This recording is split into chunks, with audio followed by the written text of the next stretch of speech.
What if everything you admire about royalty, the tradition, the elegance, the power, was built on secrets they swore you'd never know? Behind every crown is a cover-up, behind every portrait, a scandal buried just deep enough.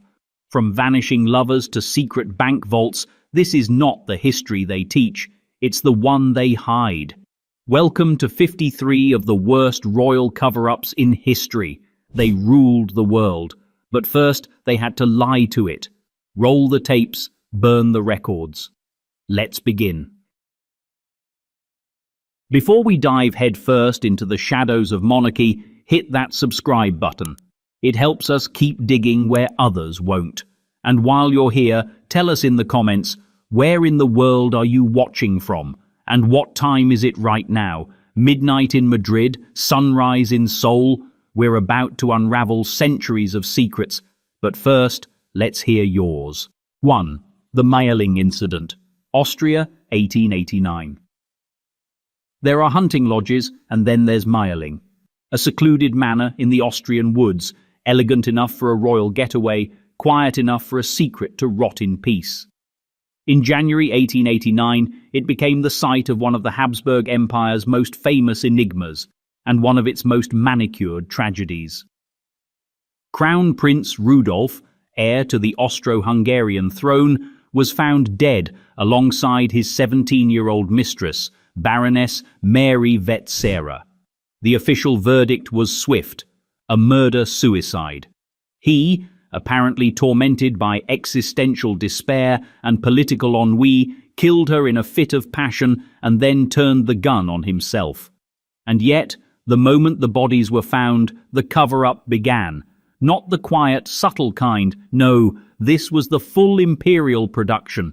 Palace staff were ordered to keep silent. Vetsera's body was smuggled out in the dead of night, hastily buried, then exhumed and moved again. Habsburg officials scrambled to alter timelines, medical records and motivations.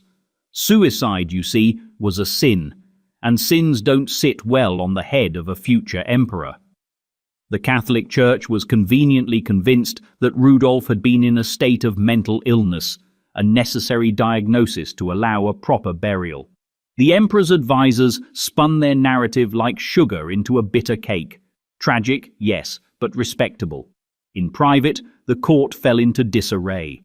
Mary's letters were suppressed. Witness testimonies were destroyed.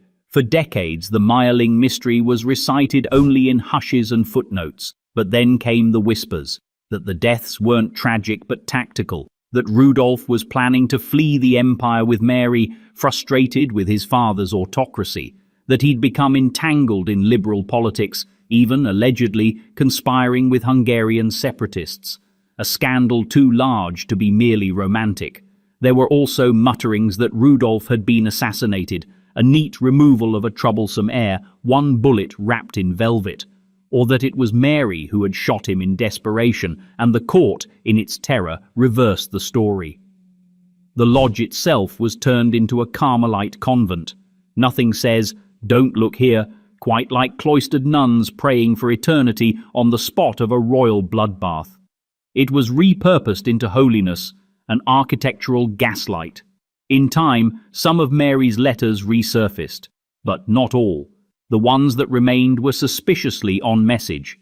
Even the exhumations of their remains were inconclusive, suggesting blunt trauma, suggesting shots, suggesting nothing. All doors opened just enough to reveal another locked door. And so, Rudolf, the liberal dreamer, the disappointed son, the dead romantic, remains Austria's most elegantly silenced problem. One death, 2 corpses, and 100 years of polished deflection. But if Rudolf's death was the empire's bleeding wound, then France had its own infection, hidden beneath perfume and prayer, where poison became the currency of court life, and royal sins were served in goblets of arsenic. 2. The Affair of the Poisons, France, late 17th century. Imagine Versailles not as a palace but as a powder keg, draped in lace, soaked in perfume, and absolutely crawling with poison. Under the Sun King, Louis XIV, France was radiant on the outside, rotten on the inside. In the 1670s, that rot exploded. It started with whispers, nobles falling dead, mistresses miscarrying, clergy confessing things they shouldn't. Before long, it unraveled into what became known, with exquisite understatement, as the affair of the poisons. At the heart of it was a tangled web of fortune-tellers, midwives, alchemists, and aristocrats dabbling in black magic. These weren't your garden-variety tarot readers. These were practitioners of rituals involving poisons, incantations, and, allegedly, demonic invocation. Their clients?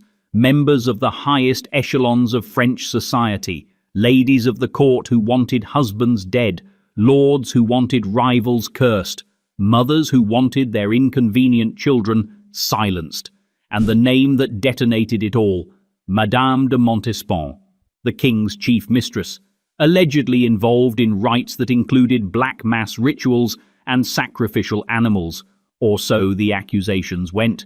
Did she poison her rivals? Did she try to secure the king's love with the help of dark arts? We don't know, because once her name surfaced, the cover-up machine sputtered to life. The Chambre Ardente, the secret tribunal assigned to investigate, began to cut too close to the crown. Over 400 suspects were arrested. Some were executed. But when it became clear that the rot reached the royal bed, Louis slammed the door. Documents were sealed. Trials ended abruptly. The poisoners vanished into prisons or were quietly disposed of. Montespan was never formally charged, but she was also never truly forgiven. She faded from court, replaced by a pious alternative. The king repented publicly. Privately, he made sure the files stayed buried. It's the kind of story that would break a kingdom, except France didn't break, it just powdered over the cracks.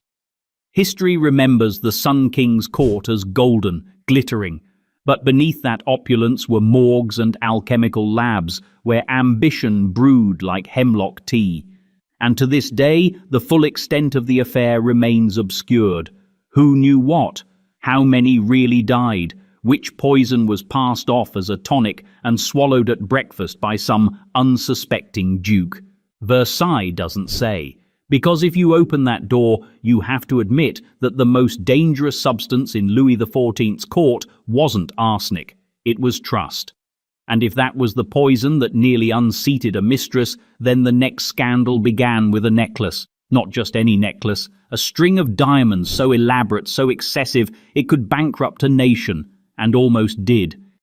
2 scandals down, 51 to go, and we're just getting started. If you haven't already, subscribe to the channel so you never miss the stories they tried to erase. And while we slip deeper into royal damage control, drop a comment below. Where are you watching from and what time is it right now? Let's see who else is up late unraveling empires. 3. The Diamond Necklace Affair, France, 1784–85. Long before Marie Antoinette lost her head, she lost her reputation. Not through scandalous behavior, as history often caricatures, but through a con, audacious, baroque, and perfectly French. The Diamond Necklace Affair was not merely a fraud. It was an orchestration of greed, gullibility, and aristocratic desperation. The necklace itself was the kind of object that could start a war. 647 diamonds weighing nearly 2,800 carats, a decadent monstrosity worth more than a warship. Originally designed for Madame du Barry, mistress to Louis XV, it had no natural buyer after his death, so it lingered, unsold, unwanted, embarrassing. Enter Jeanne de la Motte, a minor noblewoman with the ambition of an empress and the morals of a con artist. She saw the necklace not as a burden, but an opportunity. With falsified letters and forged connections, she convinced Cardinal Rohan, a man desperate to return to royal favor, that the Queen secretly wanted the necklace, but couldn't publicly purchase it. What followed was a theater of deception. Jeanne arranged clandestine meetings, forged love letters allegedly from the Queen, even staged a midnight rendezvous in the Versailles Gardens with a prostitute dressed as Marie Antoinette. Rohan, blinded by vanity, believed every glittering lie. The necklace was handed over. It was promptly dismantled and sold in pieces across Europe.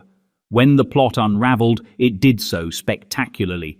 Rohan was arrested. Jean fled.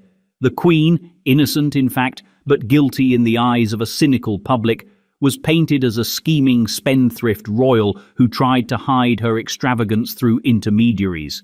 The monarchy tried damage control. Trials were held. Jeanne was publicly whipped, branded, imprisoned, and later escaped, naturally. Rohan was acquitted, infuriating the court. Marie Antoinette, though legally untouched, was forever stained by the scandal. Pamphlets depicted her in grotesque caricature. Public trust eroded not with a revolution, but with a necklace. And still, the biggest cover-up was not Marie's involvement, but the fact that the crown underestimated how fragile its myth had become. The Queen had been framed, yes, but the real scandal was how ready the public was to believe it. The monarchy's moral bankruptcy was laid bare, not through treason or war, but through jewels. The necklace vanished into history. The monarchy would follow shortly after. But if the court of France had mastered the art of losing its head over luxury, the secrets of a royal ledger would reveal something more toxic: the weight of debt and the price of denial. 4. Marie Antoinette's hidden finances and secret loans. France pre-revolution. Before the guillotine, before the diamonds, before the chance of let them eat cake that she never actually said, there were ledgers, and they told a quieter, far more dangerous story. Behind the glittering facade of Versailles, Marie Antoinette had a cash flow problem. But unlike the peasants starving outside the gates, hers wasn't about not having money, it was about not being allowed to spend it, at least not officially. As Queen of France, she had a budget, a generous one, sure, but not generous enough to support the elaborate charade of a woman trapped in ceremonial isolation and forced to entertain a restless nobility with never-ending gowns, masquerades, and opera boxes. So, like any cornered aristocrat in denial, she improvised. Secret loans, shadow accounts, private financiers. Marie Antoinette borrowed, frequently, informally, and discreetly. Some loans were arranged through loyal friends, others involved well-connected bankers who understood that silence was as valuable as gold. And the palace? It turned a blind eye, not because it didn't know, but because acknowledging it would mean admitting the monarchy was living off borrowed time. The debts piled up. The Queen's private purchases, luxurious but not always extravagant, were kept off official books. She renovated her private hamlet at Versailles, a rural fantasy land for a queen who had never touched dirt. She acquired rare fabrics, hired musicians, hosted endless evenings of theatre, not because she was evil or even especially reckless, but because she was born into a system that rewarded image over substance. And that image came with a tab. Meanwhile, the French economy was collapsing. Bread prices soared. The monarchy's legitimacy cracked under the weight of its own expenses. But the Queen's secret loans remained just that, secret. Hidden from the ledgers presented to the National Assembly, airbrushed out of the palace's public statements. Even her defenders avoided the topic. Because the truth wasn't criminal, it was worse. It was emblematic.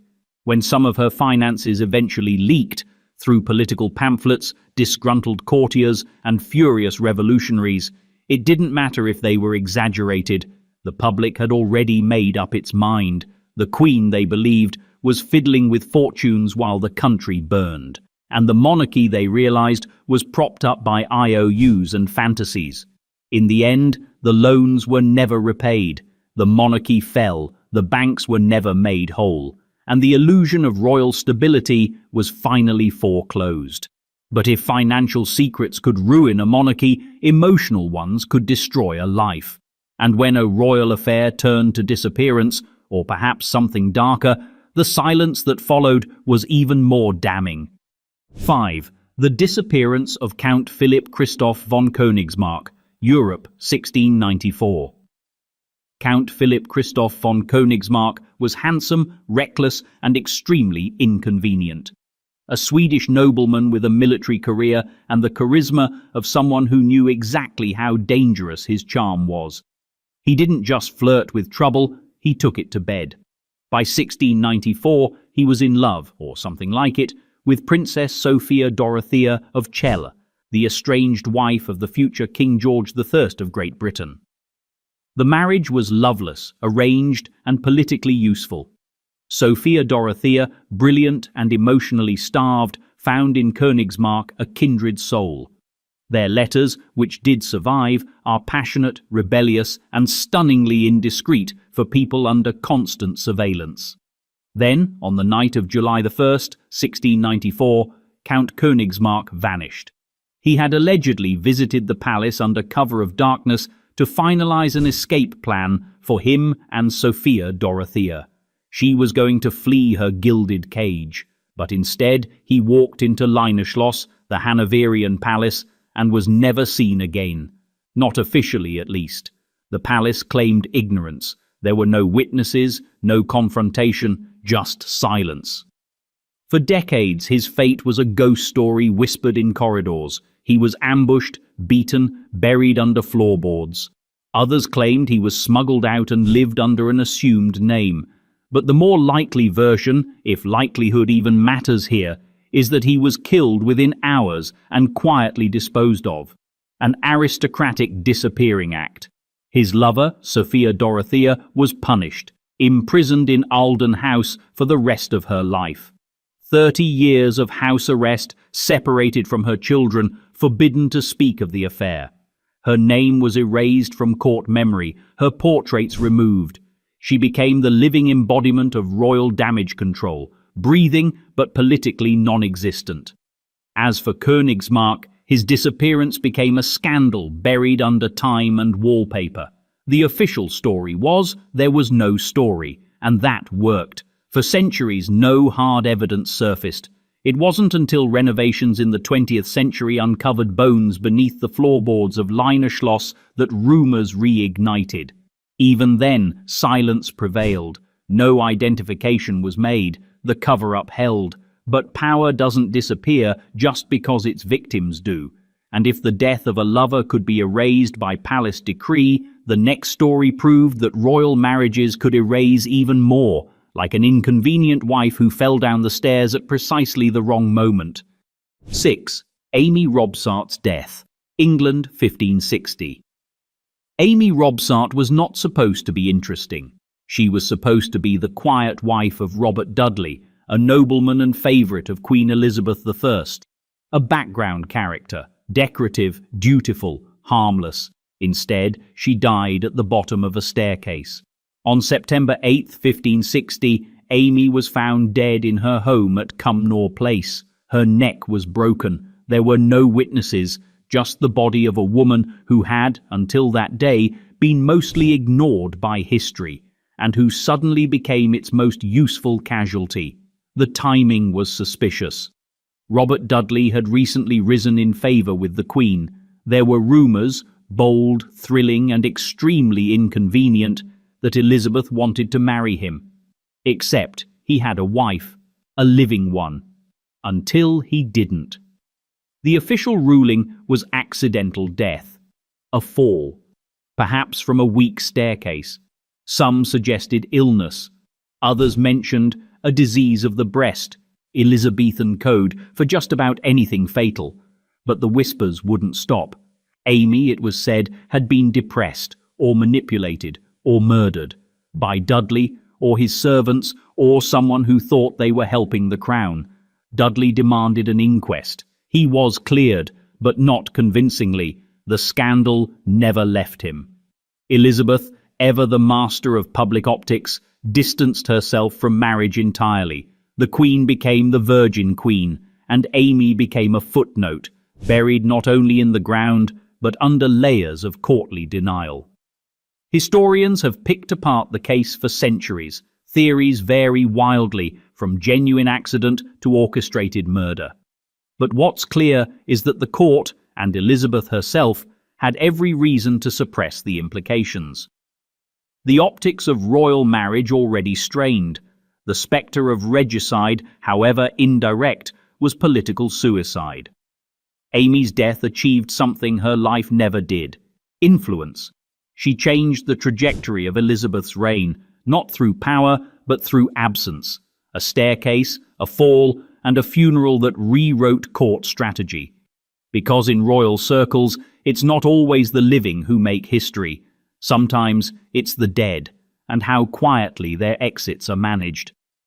And if England once buried a scandal under a staircase, then the next cover-up required even deeper burial, across borders, behind locked archives, and under the shadow of fascism. 7. Edward VIII's Nazi sympathies, Marburg Files, Britain post-abdication. After abdicating the throne for the woman he loved, Edward VIII slipped into a quieter title, the Duke of Windsor, and an even quieter arrangement, out of the spotlight but not out of power. Not really, because while the crown passed on, Edward's presence loomed like a footnote no one wanted to read aloud.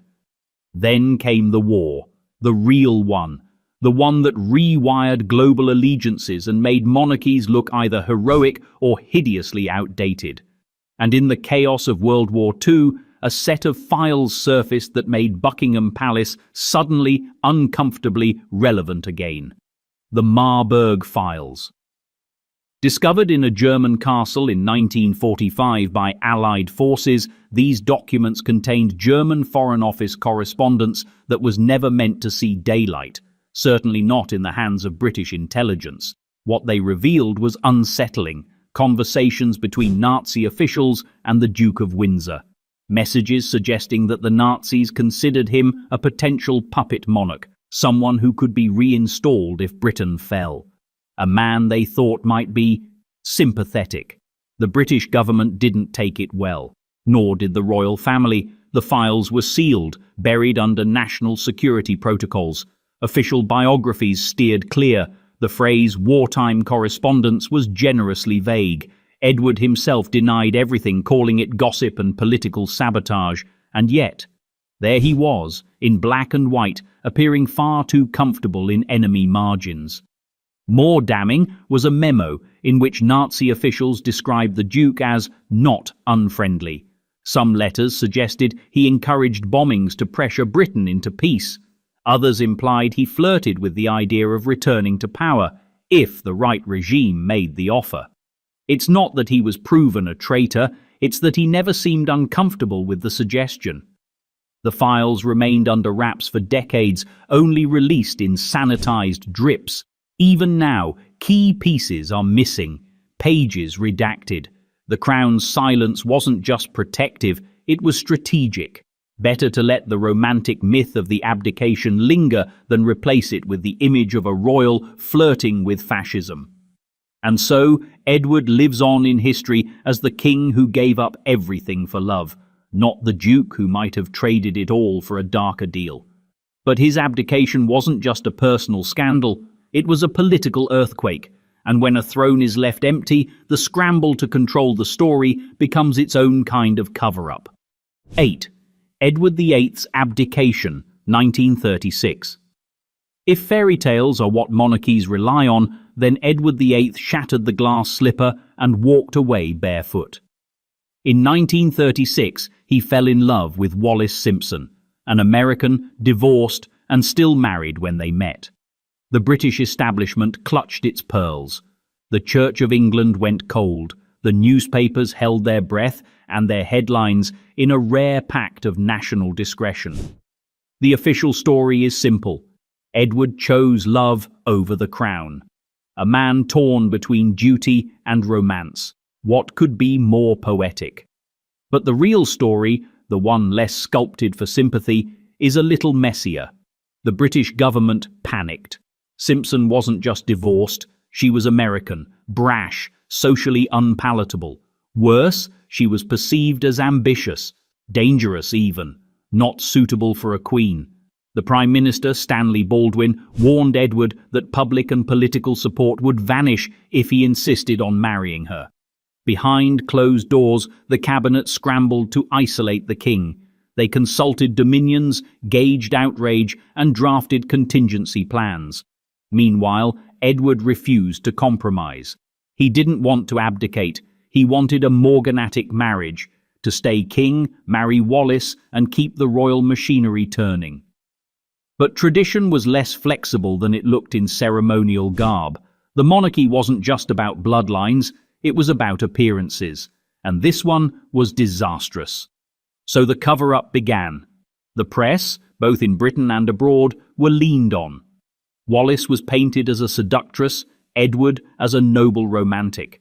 In truth, they were both more complex and far less innocent. Edward had long shown disdain for constitutional constraints.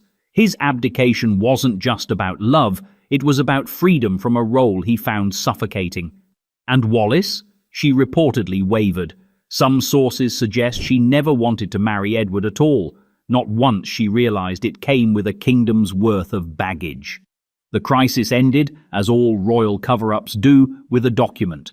A signed abdication, a radio speech, a tidy ending to a scandal that could have cracked the crown wide open. Edward left for exile, where he lived a life of mild bitterness and expensive leisure. But the woman he left behind, the one he once called mother, would have to clean up the aftermath. And in her husband's past, there was another woman, locked away and quietly erased from public memory. 9. King George I's Sophia. Dorothea of Celle, Germany. Britain, 18th century. Before George I became King of Great Britain, he was the Elector of Hanover, a title with more political gravity than glamour. His marriage, arranged with the usual disregard for compatibility, was to Sophia Dorothea of Celle. She was young, clever, and, unfortunately, not submissive enough for the life she was about to enter. The match soured early. George was distant, preoccupied, and allegedly unfaithful. Sophia Dorothea responded in kind, with letters, liaisons, and eventually a scandal. Her rumoured lover, none other than Count Philip Christoph von Königsmarck. Yes, that one. Their relationship, romantic or not, was deemed unacceptable. And when Königsmarck vanished, quite literally, Sophia Dorothea was accused not of murder, but of something worse in courtly terms: disobedience. The penalty? Lifetime imprisonment. She was quietly removed from public life and confined to Alden House, a gilded prison complete with servants, but no freedom. She was denied contact with her children. Her name was forbidden at court. Portraits destroyed. It was a cover-up not of a crime, but of an embarrassment. George, meanwhile, rose. When he became King of Britain in 1714, he brought his political baggage with him, but not his wife. Her existence was never acknowledged publicly. In England, he was a widower in everything but fact, a man unburdened by scandal, thanks to a deliberate erasure of the woman who once bore his name. Sophia Dorothea died in captivity in 1726. No trial, no formal charges, just a lifetime of enforced silence. And when she died, her body wasn't returned with honour. She was buried without ceremony. Her letters, fiery, intelligent, human, survived in fragments, often censored. Today, history frames her as tragic. But the real tragedy isn't just her confinement. It's that her story was repackaged as a cautionary tale about royal decorum, not injustice. George I's legacy remained intact. No scandal, just a footnote. And if silence could smother a woman's voice, then the next chapter showed that it could also rewrite an entire reign, especially when a king's closest friends began to act more like liabilities. 10.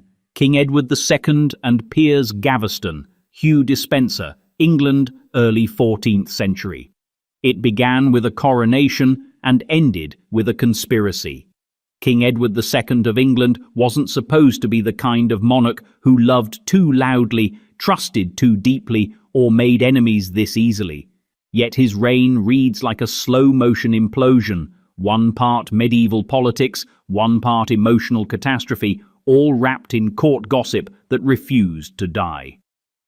When Edward ascended the throne in 1307, he inherited not just a kingdom, but a companion, Piers Gaveston, a charming Gascon knight, educated, witty, and impossible to ignore. They'd met in youth and grown inseparable, bound by affection that seemed to defy rank and reason. Edward made him Earl of Cornwall, showered him with estates, jewels, and the kind of honours that made other nobles see red. Gaveston wasn't merely a favourite, he was an obsession. The chroniclers wrote in coded language, they delighted greatly in each other's company. He could refuse him nothing, the kind of euphemisms that make modern historians smirk and courtiers roll their eyes across time. Whatever the exact nature of their bond, it violated the invisible rules of royal optics. A king could have mistresses, he could even have vices, but he could not have a favourite who made everyone else in power feel irrelevant. The nobility demanded Gaveston's exile. Edward sent him away and then brought him back, again and again, each return more defiant than the last. Eventually, the barons took matters into their own hands. Gaveston was captured and executed in 1312, officially for treason, unofficially for being loved too much by the wrong man. Edward's grief was uncontained.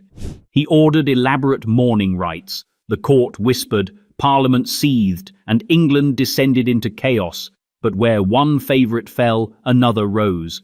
Hugh Despencer the younger, colder, shrewder, more calculating than Gaveston, became Edward's new confidant and soon enough his liability.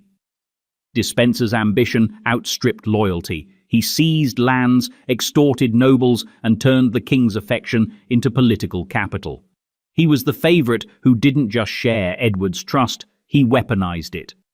By the late 1320s, the kingdom was rotting from within. Queen Isabella, clever, underestimated, and increasingly alienated, forged an alliance with her lover, Roger Mortimer, and led a rebellion. Edward was overthrown, imprisoned, and quietly removed from the narrative of English stability. The official chronicles blamed evil counsellors, convenient phrasing for relationships that challenged power itself. Edward II's story is the tragedy of a monarch who mistook intimacy for loyalty, affection for control. History buried the nuance under centuries of rumour, but the evidence lingers, not in confessions, but in how violently his enemies tried to erase him. And as the crown stumbled through betrayal and exile, Europe's royal corridors echoed with another kind of secret, one not of passion, but of paternity. 11. Henry VIII's marriages, executions, England, 16th century. Henry VIII didn't just change England, he rearranged it. Brick by brick, altar by altar, wife by discarded wife. And behind every marriage there was a story. But behind every annulment, beheading, or quiet disappearance, there was a cover-up. When people think of Henry, they think of the man with 6 wives.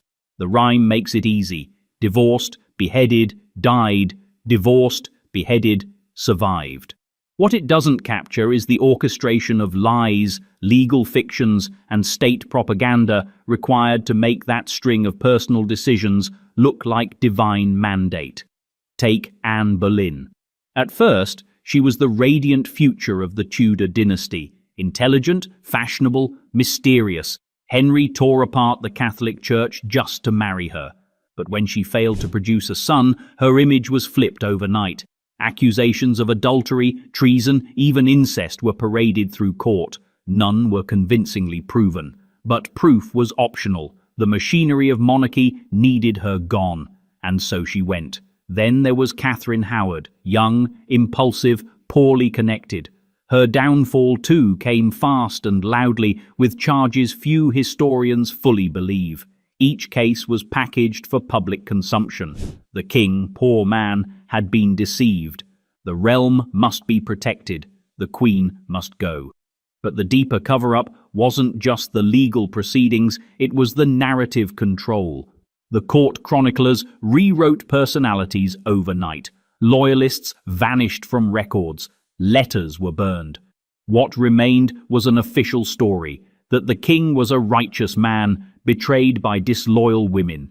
In truth, Henry was building a legacy on the shifting sands of fear, desire, and political paranoia. The executions weren't always necessary, but the image of decisive, God-fearing kingship was, and so the truth was bent, redacted, and in some cases, erased. But where Henry's secrets were sealed with ink and blood, a more modern monarchy faced a different challenge: a paternity test, a decades-long denial, and a quiet courtroom in Brussels. 12.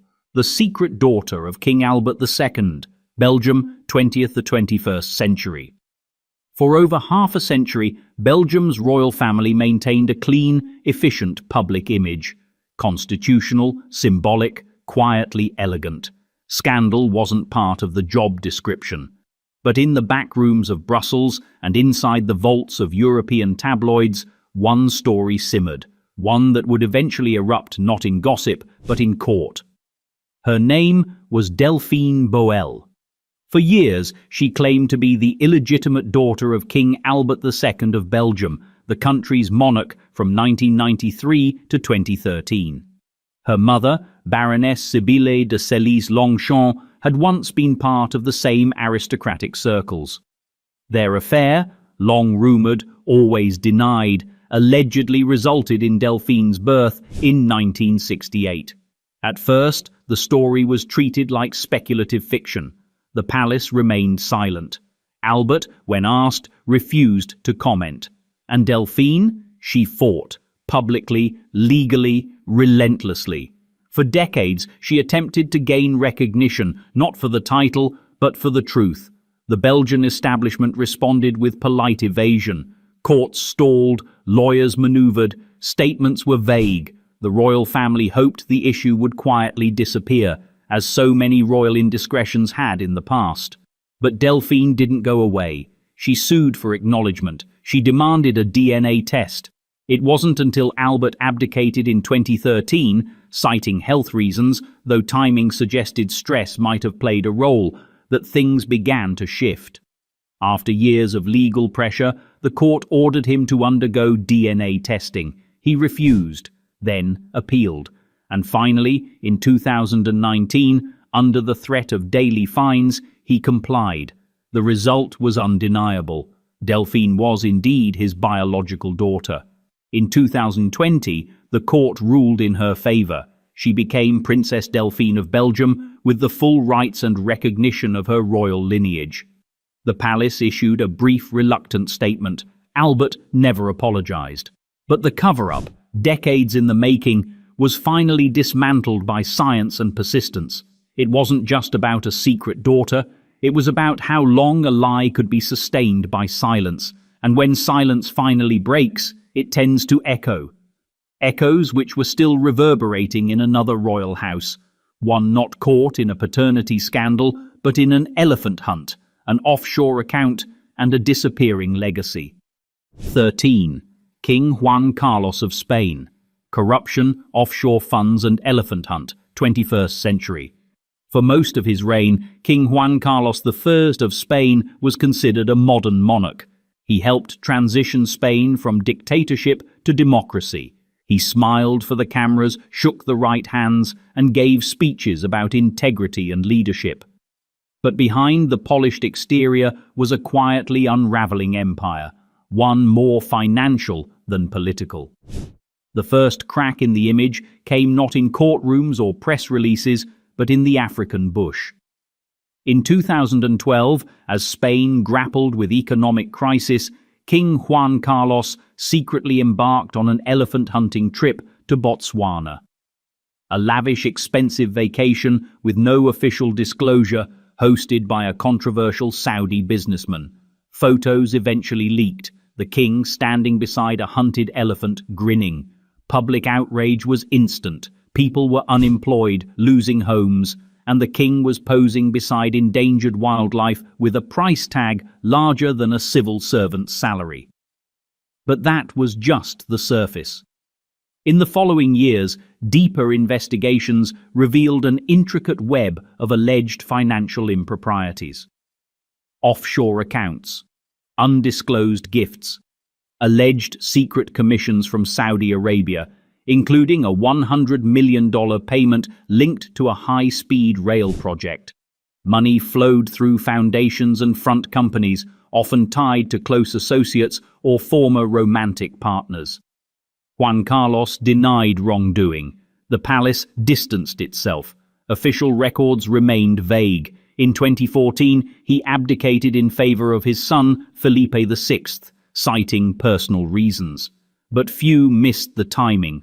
The elephant hunt wasn't just a bad photo op. It was a public relations iceberg, revealing a sunken continent of secrets. In 2020, as the allegations mounted, Juan Carlos fled Spain. Voluntarily, of course, a royal euphemism for exile. He settled in Abu Dhabi, quiet, out of sight. And just like that, the architect of modern Spanish monarchy became its most problematic footnote. The Spanish government has since tried to restore faith. Felipe renounced his inheritance. Transparency reforms were introduced, but the shadows remain of safari trips and secret bank transfers. Because when a king builds a legacy on public service and hides a fortune in offshore files, the cover-up doesn't just tarnish the crown, it questions the point of having one at all. And in the cool north, another monarchy, pristine, polite, and famously reserved, was quietly handling a scandal of its own, one that involved blackmail, state interference, and a king who may have had too many secrets for one reign. 14. The Affair of King Gustav V, Kurt Hijby, Sweden, 20th century. Sweden, the land of neutrality, sleek minimalism, and low-key monarchs, has always preferred its scandals mild, its royalty reserved, and its politics politely discreet. Which makes the case of King Gustav V and Kurt Hijby all the more jarring, not because of what was proven, but because of how far the state went to make sure it never could be. It started with rumors, as these things always do. In the 1930s, Kurt Hijby, an ex-convict and sometime restaurant owner, claimed to have had a personal, some said intimate, relationship with King Gustav V. That alone would have been enough to shake the monarchy's image. But what followed was a strange and disturbing sequence of cover-ups, bribes, imprisonments, and legal gymnastics that kept the truth just out of reach, by design. Rather than confront the allegations head-on, the Swedish government orchestrated a series of quiet deals to keep Hijby silent. He received large sums of money, allegedly from royal coffers, over several years. He was encouraged, or forced, to emigrate. When that didn't work, he was institutionalized. When that didn't stick, he was imprisoned, officially for blackmail, unofficially for being inconvenient. The monarchy, meanwhile, remained aloof. No public statements, no direct denials, just silence and the unspoken rule that some things were better left unexplored. Swedish authorities justified their interventions as necessary to protect national stability, not because the king was guilty of anything specific, but because even the appearance of scandal was too destabilizing to allow. It wasn't until decades later, long after both men had died, that documents emerged shedding light on the affair. Court files, police reports, suppressed manuscripts. Enough to paint a picture, not of a love story necessarily, but of a state-sponsored erasure. A coordinated effort to neutralize a personal embarrassment before it could become a constitutional crisis. And it worked, mostly. The affair never sparked a revolution. The monarchy survived. But the cost was high: the legal abuse of a citizen, the misuse of government resources, and the moral discomfort of a nation that claimed transparency while practicing the opposite. The Hijby affair remains one of Sweden's most infamous and least discussed royal scandals, a cover-up less about crime and more about control. And if Sweden used quiet payments and psychiatric wards to shield its monarchy, Britain, ever fond of its tabloids, would turn a garden photo and a borrowed villa into a royal soap opera involving toes, checks, and very unfortunate timing. 15. Prince Andrew and Jeffrey Epstein, UK, 21st century. By the 2010s, Prince Andrew had long since settled into his role as the spare, a royal without portfolio, a duke without direction. He made headlines for golf games, trade missions, and the occasional odd friendship. But one of those friendships would become a vortex, pulling Buckingham Palace into one of the most high-profile scandals of the modern era. Jeffrey Epstein, financier, convicted sex offender, and professional enigma, was at the center of a sprawling criminal investigation. His network reached across industries and borders, and in more than a few photographs, Prince Andrew was smiling in the background. At first, the palace brushed off the association. "A regrettable lapse in judgment," said the press releases. But when allegations surfaced linking Andrew directly to Epstein's inner circle and to one of the women accusing Epstein's associates of misconduct, the tone shifted. The BBC's 2019 Newsnight interview was supposed to clarify things. Instead, it became a PR catastrophe. Andrew denied everything. His answers were awkward, unconvincing, and occasionally surreal. The fallout was swift. Public duties suspended, titles dropped, websites rewritten. The royal family entered full containment mode. But behind the scenes, the efforts to suppress, delay, or reframe the story had begun long before that interview. Lawsuits were challenged, statements were vague, records were sealed, and for years the strategy was the same: keep calm and carry on, until that no longer worked. In 2022, Andrew reached an out-of-court settlement with his accuser. No admission of guilt, no apology, just money and silence. And so, the scandal closed, not with a trial, but with a transaction. For the monarchy, the damage was less about legality and more about optics.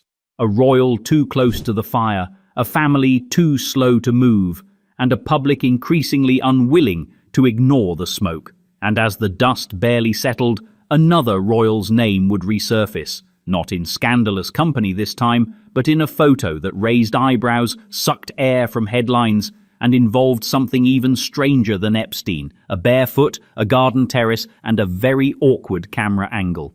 16. Sarah Ferguson, toe-kissing scandal and payout scheme, UK 2010. The British royal family has always had a peculiar relationship with the press. One part mutual dependency, one part mutually assured destruction. By 2010, the tabloids were experts in catching royals off guard, and Sarah Ferguson, the Duchess of York, ex-wife to Prince Andrew, was often an easy target. But few scandals made headlines quite like the infamous toe-sucking photos, and the later cash-for-access sting. The original scandal dates back to the 1990s, when paparazzi captured images of financial advisor John Bryan in an intimate moment with Sarah while she was vacationing. Barefoot, relaxed, and unaware the lens was watching. The media naturally zeroed in on the oddest detail: her feet, his mouth. Cue the headlines. The palace cringed. The Queen was reportedly furious, and the public couldn't look away. But the real cover-up came much later. By 2010, Sarah, long divorced from Prince Andrew but still connected to the royal orbit, was in deep financial trouble. Then came a sting operation. Undercover journalists, posing as foreign businessmen, secretly recorded her offering access to her ex-husband for a hefty fee, £500,000, in exchange for influence. The footage was damning. She didn't just suggest the deal, she spelled it out. What followed was not a legal trial, but an image management scramble. Sarah apologized. Prince Andrew distanced himself.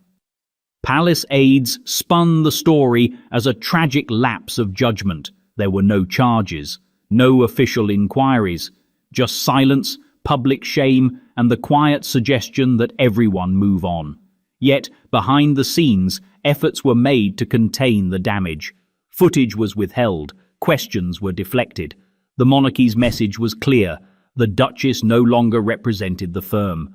But the scandal lingered, not because of toes or cash, but because it revealed just how thin the boundary was between royalty and the market of influence. And if Sarah's stumble embarrassed the palace, the next revelations would go deeper, not into financial scandal, but into microphones, wires, and conversations never meant for public ears. 17. Queen Elizabeth II's Annus Horribilis, 1992, UK. For Queen Elizabeth II, 1992 was supposed to be just another year in a long reign of calm continuity. Instead, it became so publicly disastrous that she famously referred to it as her Annus Horribilis, a Latin phrase meaning horrible year, and the most understated royal understatement of the century. The cracks began to show early. In March, the Duke and Duchess of York announced their separation. By April, Princess Anne's divorce was finalized. Then came the real storm. Andrew Morton's explosive biography of Princess Diana, released with Diana's unspoken cooperation, tore apart the myth of a happy royal marriage and depicted Prince Charles as cold and unfaithful. The monarchy's carefully guarded image was unraveling, page by tabloid page. But the palace didn't just suffer, it tried to contain. Public statements were minimized, damage control was deployed at full throttle. Press access was restricted and aides were dispatched to correct the record. Meanwhile, Diana's popularity soared and Buckingham Palace found itself on the defensive in its own story. Then, in November, Windsor Castle caught fire, quite literally. Over 100 rooms were damaged or destroyed. The symbolism was too perfect. The monarchy burning from the inside. The public, now facing a recession and rising taxes, was asked to help fund the repairs. The backlash was swift. Within days, the Queen announced she would pay income tax for the first time in her reign. A first, a concession, a public relations patch job on a burning house. And yet, the most significant cover-up wasn't any single event. It was the effort to make 1992 appear survivable. Each crisis was reframed as unfortunate. Each revelation was met with polite denial or forced dignity. The monarchy, battered and visibly aging, pretended all was well. But the cracks remained. And through them, another story would soon leak. Not from a book or a building, but through a telephone wire, capturing the kind of conversation never meant to see the light of day. 18. Charles and Camilla's affair and intercepted phone transcripts. Camillagate, Tampongate. The British monarchy has always known that what's said behind palace walls must never escape them. But in 1993, a private telephone conversation between Prince Charles and Camilla Parker Bowles, recorded without their knowledge, leaked to the press. And what it revealed wasn't just a relationship, it was intimacy, familiarity, and, perhaps most damaging of all, absurdity. Nicknamed Camillagate, or more mockingly, Tampongate, the transcript of the call was cringe-inducing and deeply personal. It captured Charles joking, emoting, and clearly revealing a romantic closeness to Camilla that was at odds with the public image of his marriage to Diana. The media feasted, the jokes wrote themselves, and the royal press office scrambled to hold the line. The scandal wasn't just about the affair, which had long been suspected, but about the vulnerability of the monarchy in a modern, media-saturated world.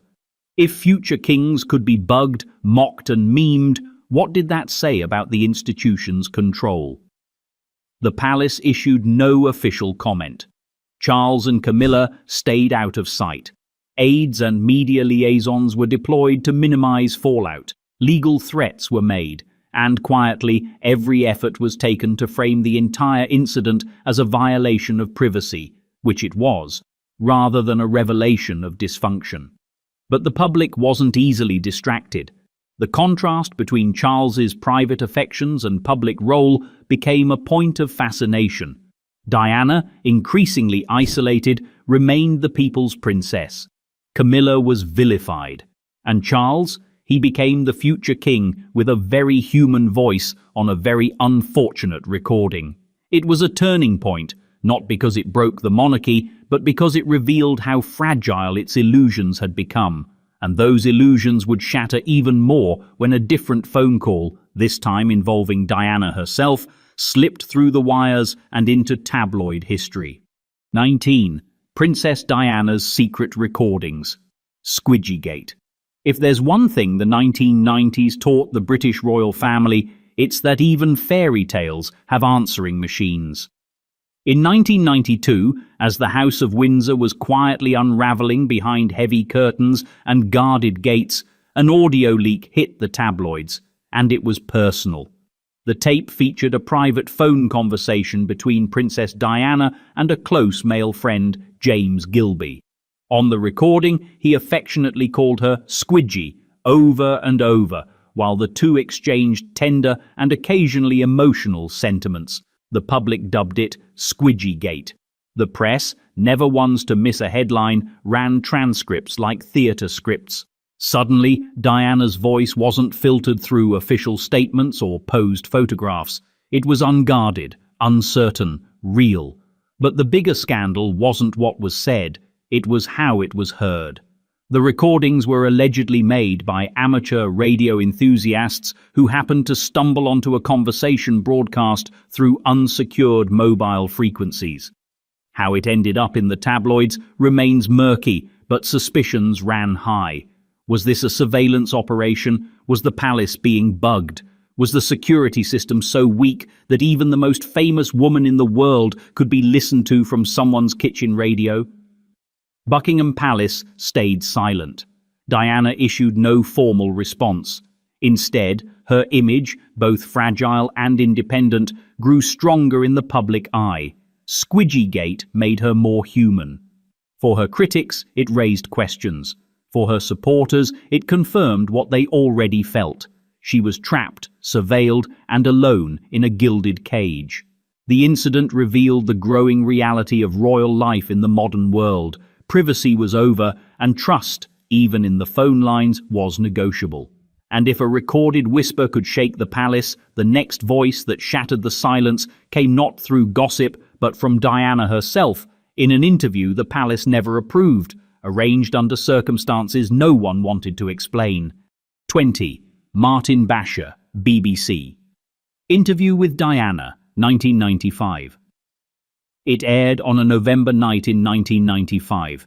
Princess Diana, sitting under soft lights, calmly telling the world her truth.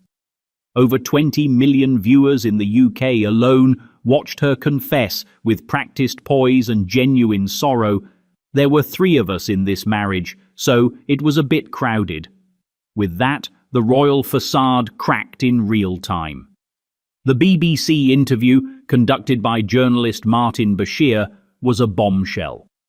Diana spoke about her struggles with mental health, her feelings of isolation, and her betrayal within the royal institution. But years later, another revelation emerged, one far more damaging to the people behind the camera than in front of it. In 2020, an internal investigation revealed that Bashir had used falsified bank documents to manipulate Diana's brother, Earl Spencer, into arranging the meeting. These documents falsely suggested that palace staff were being paid to spy on her.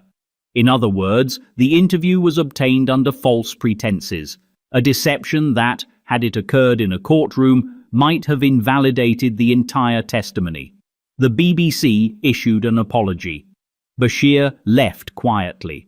The royal family, notably Prince William, condemned the process that had led to one of the most pivotal interviews in royal history. And Diana?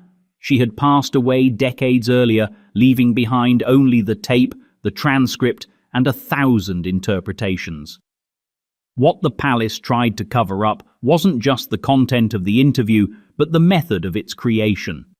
The institution had been blindsided not just by a confession, but by its own vulnerability to manipulation. But even that wasn't the final word on Diana, because 2 years later, the crash in Paris became a global event, and the mystery that followed would remain unresolved, unquiet, and unburied. 21. The cover-up of Diana's death conspiracy theories. In the early hours of August 31st, 1997, a car crashed in the Pont de l'Alma tunnel in Paris. Inside, Princess Diana, her companion Dodi Fayed, and their driver. The world woke up to chaos, disbelief, and headlines that moved faster than any official response. The explanation was tragic and straightforward: excessive speed, intoxicated driver, no seatbelts. Case closed. But it wasn't. From the start, conspiracy theories sprang up like weeds. Questions swirled about the circumstances of the crash, the slowness of emergency response, the absence of detailed CCTV footage, and the motivations of everyone involved. Dodi's father, Mohammed Al-Fayed, was vocal in claiming foul play. Theories ranged from tabloid fantasy to elaborate intelligence plots. And yet, what made the cover-up narrative stick wasn't the theories themselves, it was the royal family's near-total silence. The Queen's delayed public statement, the apparent coldness of the palace, the institutional retreat just when the public needed humanity. Over the years, multiple investigations followed. Operation Paget in the UK, French inquiries, inquests, reports. All concluded the crash was an accident. But for every official finding, there was a counterpoint. Documents not released, witnesses never fully cross-examined, private records kept under lock. What the public sensed was not necessarily a conspiracy, but a lack of transparency. And in that gap, imagination did the rest. To this day, the mystery of Diana's death isn't just about what happened in that tunnel. It's about what wasn't explained, what was withheld, and how quickly grief turned into suspicion. And while the monarchy endured the emotional storm, it still had another technological tempest to weather, one that would expose just how permeable even royal phone lines could be. 22. The British royal family and the hacking, phone surveillance scandal. News of the World, 2000s. By the 2000s, the press had evolved from eager observers to aggressive interlopers. Tabloid culture had reached its fever pitch, and the boundary between public interest and private life was more a suggestion than a line. At the center of the breach, news of the world.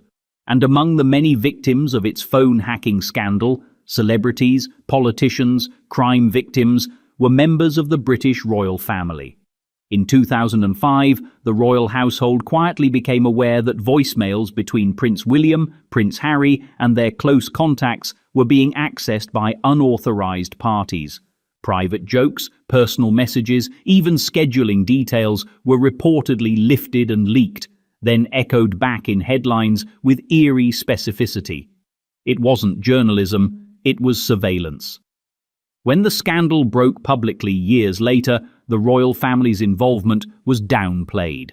Focus shifted towards celebrities and public outrage, while palace aides worked behind the scenes to limit damage. Lawsuits were filed, settlements paid, stories spun. Clarence House made carefully worded statements, but never publicly detailed the extent of intrusion. The institutional instinct was containment, not indignation, not transparency, and certainly not a full accounting of how many royal phones had been compromised. The hacking had pierced one of the monarchy's most treasured illusions, that their personal lives, however watched, were still theirs to control. But while the royal family kept calm and stayed quiet, another crown, older, more decadent, and already buried under centuries of secrets, had once mastered the art of hiding entire families in plain sight. 23. King Alfonso XIII of Spain.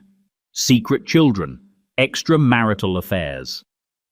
King Alfonso XIII of Spain ruled a country often caught between tradition and turbulence. His reign, marked by political instability and creeping authoritarianism, was also quietly flooded with personal scandals, most of which never made it into official biographies. Chief among them, the king's prolific private life. Alfonso married Queen Victoria Eugenie of Battenberg in 1906. But fidelity was never part of his public brand. Throughout his reign, Alfonso reportedly maintained a series of romantic relationships outside of marriage, some long-term, others fleeting. From these relationships came whispers of illegitimate children, not one or two, but several, according to court rumors and later research.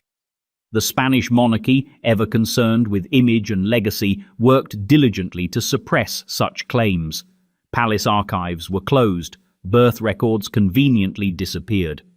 The Queen retreated into quiet dignity, while the King, despite his increasingly erratic behavior, retained ceremonial respect.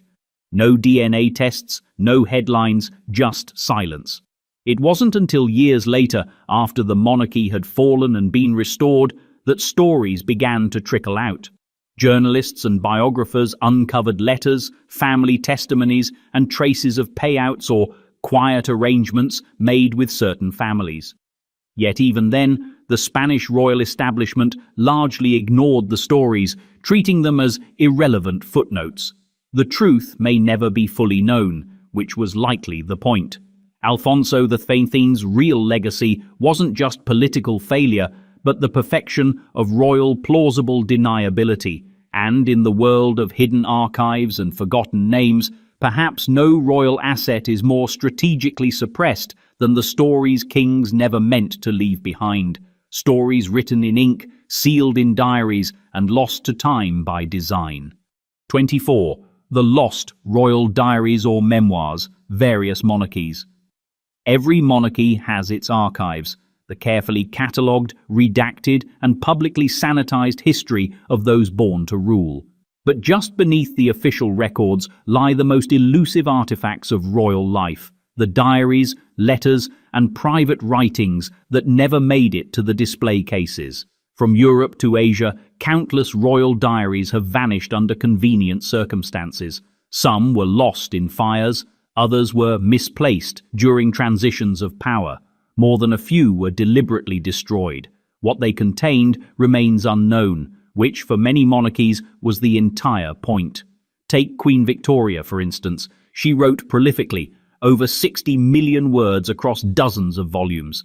After her death, her daughter Princess Beatrice took it upon herself to transcribe and edit the diaries, removing what she deemed inappropriate or politically sensitive. The originals were largely destroyed. What remained was an authorized version of a woman edited by her own blood. Other monarchies followed similar patterns. The Romanovs, the Bourbons, the Ottomans each had periods of upheaval when private writings mysteriously disappeared. Royal lovers, scandals, betrayals, ideological confessions, the exact kind of content historians live for, erased before they could embarrass anyone important. Even in modern monarchies, there are persistent rumors of unpublished memoirs held in vaults, letters withheld by governments, and journals written with one eye on the censors. In the royal world, memory is managed, and the past, if it doesn't cooperate, can be quietly rewritten or removed entirely. Because in a system built on legacy, sometimes the most dangerous thing a monarch can leave behind is their own handwriting. 25.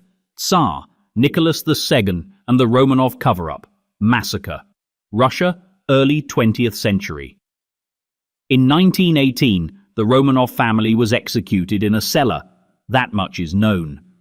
What followed was a cover-up so thorough, so tangled in misdirection, that the fate of Russia's last Tsar became one of the most enduring historical mysteries of the 20th century. After the Bolsheviks seized power during the Russian Revolution, Tsar Nicholas II, his wife Alexandra, their 5 children, and several loyal attendants were taken to Yekaterinburg.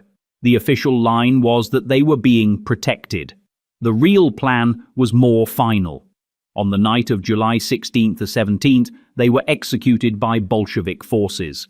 But Moscow didn't immediately admit it. The Soviet leadership issued vague statements, initially claiming only Nicholas had been executed. The rest of the family, they said, was safe.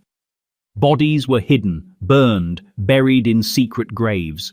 For years, their fate remained uncertain, creating the perfect vacuum for myths and imposters. Anastasia lookalikes surfaced. White Russian sympathizers insisted some had survived. It wasn't until the 1990s, decades after the Soviet collapse, that remains were officially discovered and DNA tested. Even then, 2 of the children's remains were missing until 2007, delaying closure and feeding speculation. Soviet archives, once sealed, revealed how deliberately the execution and its aftermath had been concealed. The Romanovs were more than a family. They were a symbol of a world order the Bolsheviks wanted erased. And to erase something cleanly, you don't just bury bodies, you bury the story. But while the Romanovs were hidden underground, another king's legacy was hidden in castles and cathedrals, behind paintings, palace bills, and secret rooms devoted to art, obsession, and rumors that wouldn't go away. 26. The affair between King Ludwig II of Bavaria and his scandalous lifestyle, 19th century. King Ludwig II of Bavaria built fairy tale castles, worshipped Wagnerian operas, and turned royal solitude into performance art. To some, he was a visionary. To others, a problem that had to be removed, preferably without the mess of an open scandal. Ludwig ascended the throne young and romantic, uninterested in governance and deeply invested in aesthetics. He poured fortunes into fantasy architecture, most famously Neuschwanstein Castle, while avoiding court functions and political duties. But whispers around his private life, particularly his close relationships with young men, grew louder as his spending grew more erratic. Rather than confront him directly, Bavarian ministers built a case for mental unfitness. In 1886, he was declared insane without a medical examination and deposed. Days later, he was found dead in Lake Starnberg alongside the very doctor who'd signed off on his removal. The official verdict was accidental drowning. The unofficial theory, assassination or suicide staged for political expediency. The true scandal wasn't just Ludwig's eccentricity. It was the calculated removal of a monarch whose private life made the state uncomfortable. His letters were destroyed, his journals vanished, castles became tourist attractions, while the man behind them became a sanitized legend. Modern historians still debate how much was covered up, and how much was simply rewritten.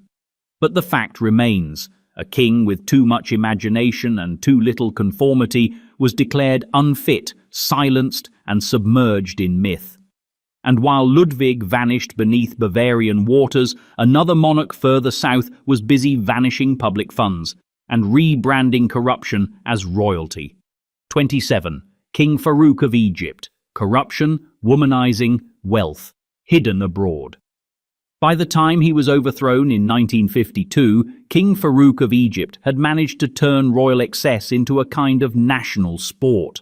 Once hailed as the golden boy of Egyptian monarchy, his reign ended in exile, scandal, and whispered tales of hidden bank accounts and unchecked appetites. Farouk ruled during a time of profound change. As nationalist movements gained momentum and public discontent simmered, the king's lavish lifestyle stood in sharp contrast to the country's struggles. Palaces were filled with imported luxuries, rare coins, and expensive cars. Stories of late-night gambling sessions, extravagant gifts to companions, and private vaults stocked with foreign currency circulated through Cairo like folklore. But the real intrigue came after his fall. When the Free Officers movement seized power, they raided royal properties and found staggering evidence of hoarded wealth, artifacts, cash, foreign securities. Yet many assets were already gone, quietly funneled into offshore accounts or held under false names. The monarchy denied everything. Farouk, from his Italian exile, insisted the stories were lies. But Swiss bank accounts don't bluff, neither do customs records. The new regime released partial inventories to the press, but some items, the most valuable, were never officially acknowledged. The cover-up wasn't just Farouk's doing, it was a system, an entire royal machinery built to blur the line between public treasury and private indulgence. The Egyptian people saw palaces.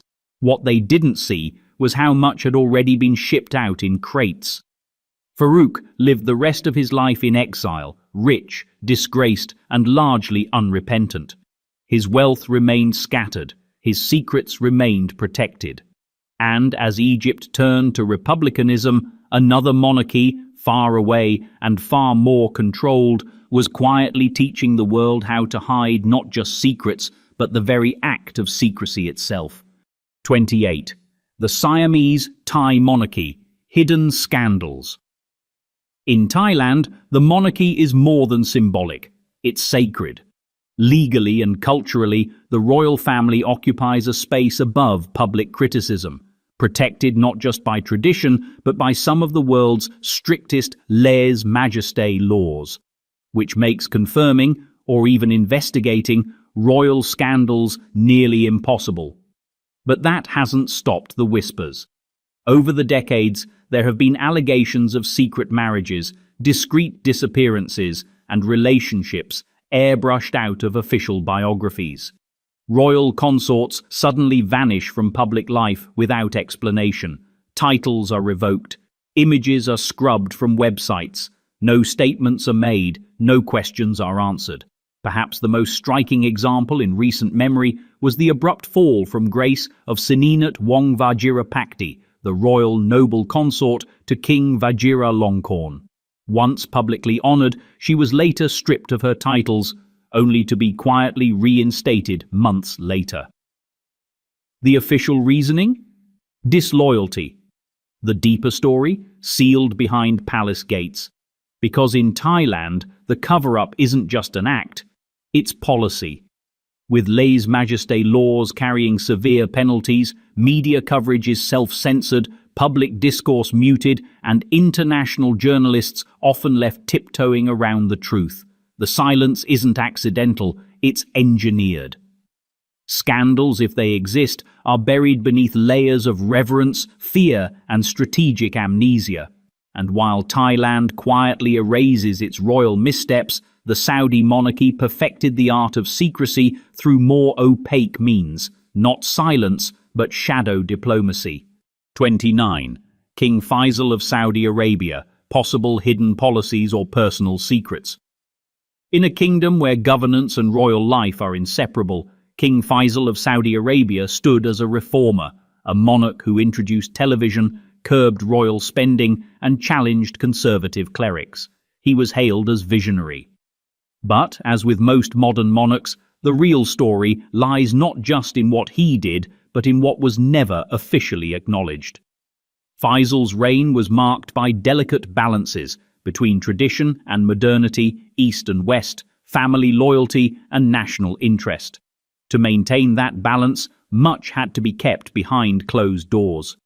Internal family rifts, power struggles, foreign alliances, and rumoured back-channel deals were rarely, if ever, documented in public records. Instead, they existed in coded telegrams, quiet meetings, and verbal understandings.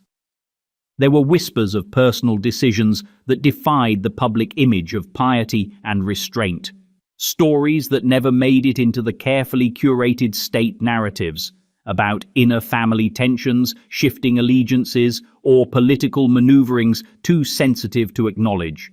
But the real cover-up wasn't scandal in the usual sense. It was the institutional erasure of transparency. Documents remain classified. Public records are scarce. Historians rely on external sources, often speculative, because the kingdom has mastered the art of memory control.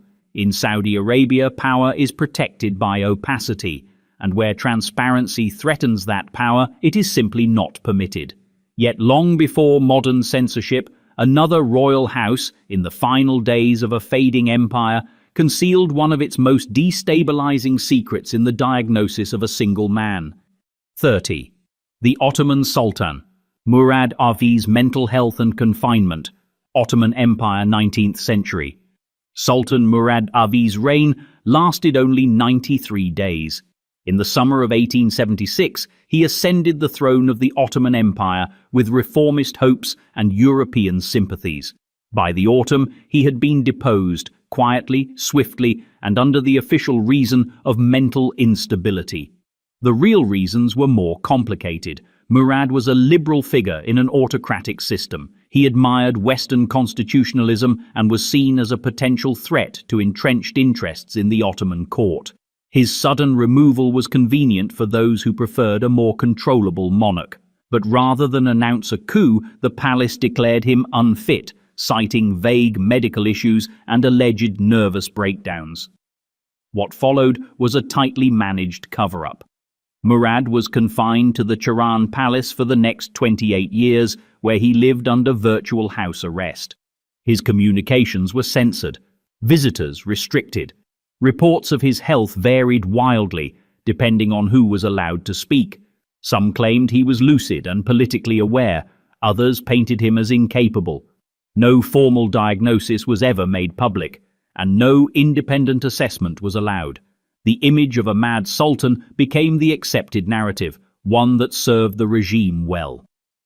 Historians still debate Murad's actual condition, but what's certain is that his removal cleared the way for Abdul Hamid II's long and more authoritarian rule.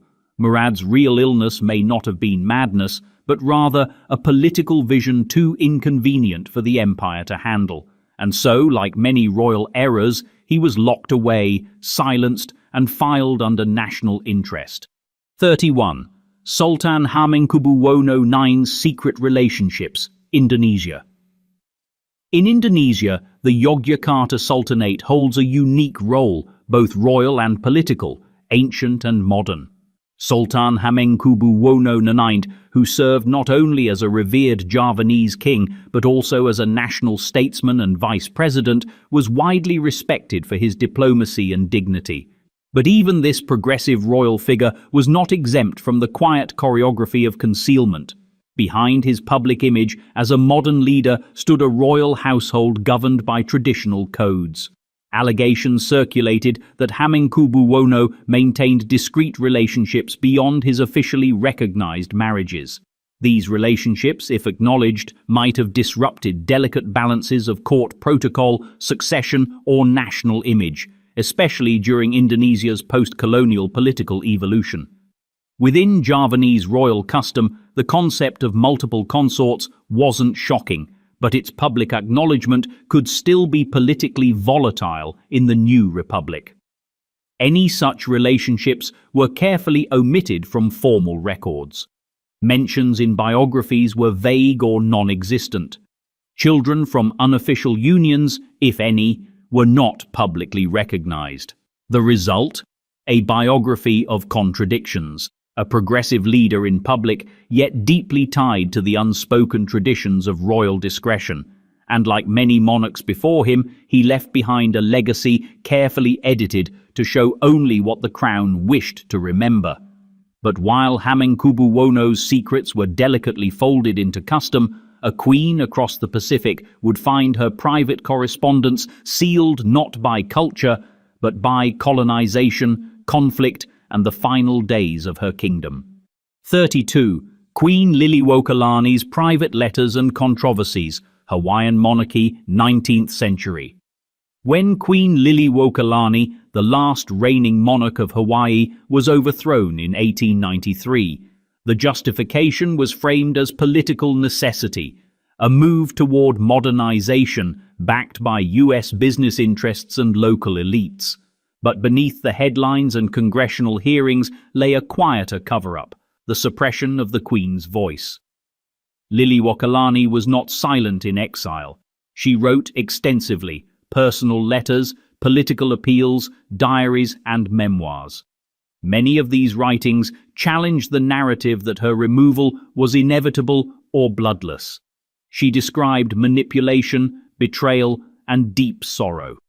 But much of this material was buried for decades, especially during the US annexation and territorial period. Some letters were lost, others, carefully stored in archives, were ignored. Parts of her published autobiography were edited for tone. Her appeals to American leaders were dismissed or minimized in official reports. The effort wasn't to erase her, it was to defang her, to turn her into a figure of nostalgia rather than resistance. Only in recent decades have historians begun to fully examine her writings, unearthing a more complex portrait of a queen who fought with words when weapons failed her. While Lily Walkerlani's power was taken publicly, her truth was taken quietly, preserved in ink but hidden behind politics. And if her hidden documents told the story of a kingdom lost, the next royal secret lay not in a diary but in a cache of private letters, ones that could cost a king his head and a nation its trust. 33. King Charles I's private correspondence, secret alliances, England, 17th century. King Charles III of England was not beheaded simply for losing a civil war, he was executed for being untrustworthy, and much of that distrust grew from letters written in his own hand. During the English Civil War, Charles I portrayed himself as a divinely appointed monarch defending the sanctity of crown and church. Publicly, he pleaded for unity. Privately, he negotiated in secret, sending letters across borders, soliciting foreign aid, and making promises he had no intention of keeping. These correspondences, smuggled through couriers and often encrypted, included appeals to the French and Dutch courts, secret commitments to Catholic allies, and back-channel plots to regain power. Some of these communications were intercepted by parliamentarian forces. When published, they shattered any lingering trust between the monarch and his subjects. The so-called King's Cabinet Opened, a pamphlet released in 1645, printed Charles's private letters for public consumption. The effect was devastating. They revealed a king speaking peace while plotting war, and cast doubt on everything he said thereafter. The real scandal wasn't the content of the letters, but that they existed at all. They exposed the duality of royal language, one voice for Parliament, another for foreign courts, one for the pulpit, another for the shadows. In the end, it was these contradictions that cost Charles his head, not because he was the first king to lie, but because he was the first whose lies were printed in full view. And while England punished its double-speaking king, France's monarchy was quietly hiding entire branches of its bloodline, not in letters, but behind velvet curtains and baptismal secrets. 34. French monarchs' hidden mistresses and offspring, e.g., Louis XV's mistresses' children. In the French monarchy, power often came wrapped in silk and whispered in bedrooms. Kings had mistresses. This was no scandal. In fact, it was practically institutionalized.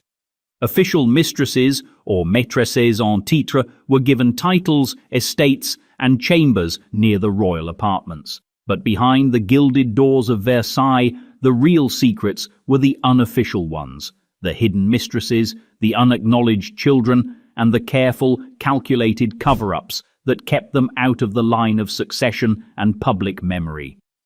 Louis XV, in particular, elevated the system to an art form. While Madame de Pompadour and Madame du Barry were famous and politically influential, he also maintained a string of hidden mistresses at the Parc aux Cerfs, a discreet residence arranged for the quiet comfort of the crown. Many of these women were young, from modest backgrounds, and unknown to the public. Some bore children who were either adopted into noble families or quietly pensioned off. Genealogical traces of these children emerge in strange places, in aristocratic bloodlines that can't quite explain their origin, in letters referencing anonymous pensions, in church records altered to obscure paternity. The court, of course, looked the other way. Everyone knew, no one asked. The cover-up was less about morality and more about order.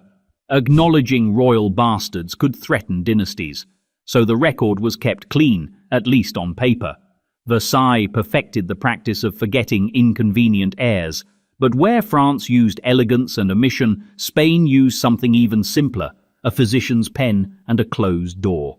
35. Spanish Habsburgs' inbreeding, inherited defects, and suppressed medical records. The Habsburg dynasty was one of Europe's most powerful ruling families, but by the 17th century, its Spanish branch was collapsing under the weight of centuries of inbreeding. The result was a series of monarchs with increasingly severe physical and mental challenges, none more tragic than Charles II, the last Habsburg king of Spain. Charles II was born into a royal house that had long favoured intermarriage to preserve dynastic power. By the time he reached the throne, the genetic toll was undeniable. He suffered from numerous health issues, could barely speak as a child, and was widely considered incapable of ruling. Yet for years, court physicians and advisors insisted publicly that he was perfectly fit, even as documents were altered, diagnoses hidden, and rumours suppressed. The Spanish crown maintained strict control over his image. Portraits were flattering. Reports were vague. Medical examinations were conducted in private, with findings rarely disclosed.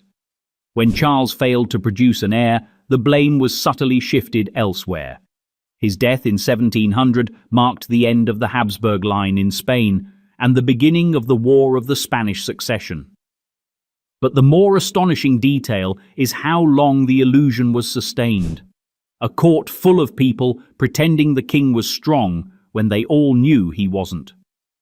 The monarchy didn't just conceal Charles's condition, it created a fiction and lived inside it. And while Spain used silence to prop up its monarchy, Cambodia's royal house built its secrets into Cold War strategies, blending personal power with shadowy alliances. 36. King Norodom Sihanouk of Cambodia. Secret alliances. During the Cold War, King Norodom Sihanouk was a royal enigma. As monarch, statesman, and cultural icon, he navigated Cambodia through some of the most turbulent decades of the 20th century. But behind the ceremonial smiles and nationalist rhetoric, his reign was shaped by a labyrinth of secret alliances, many of which were hidden, denied, or strategically blurred.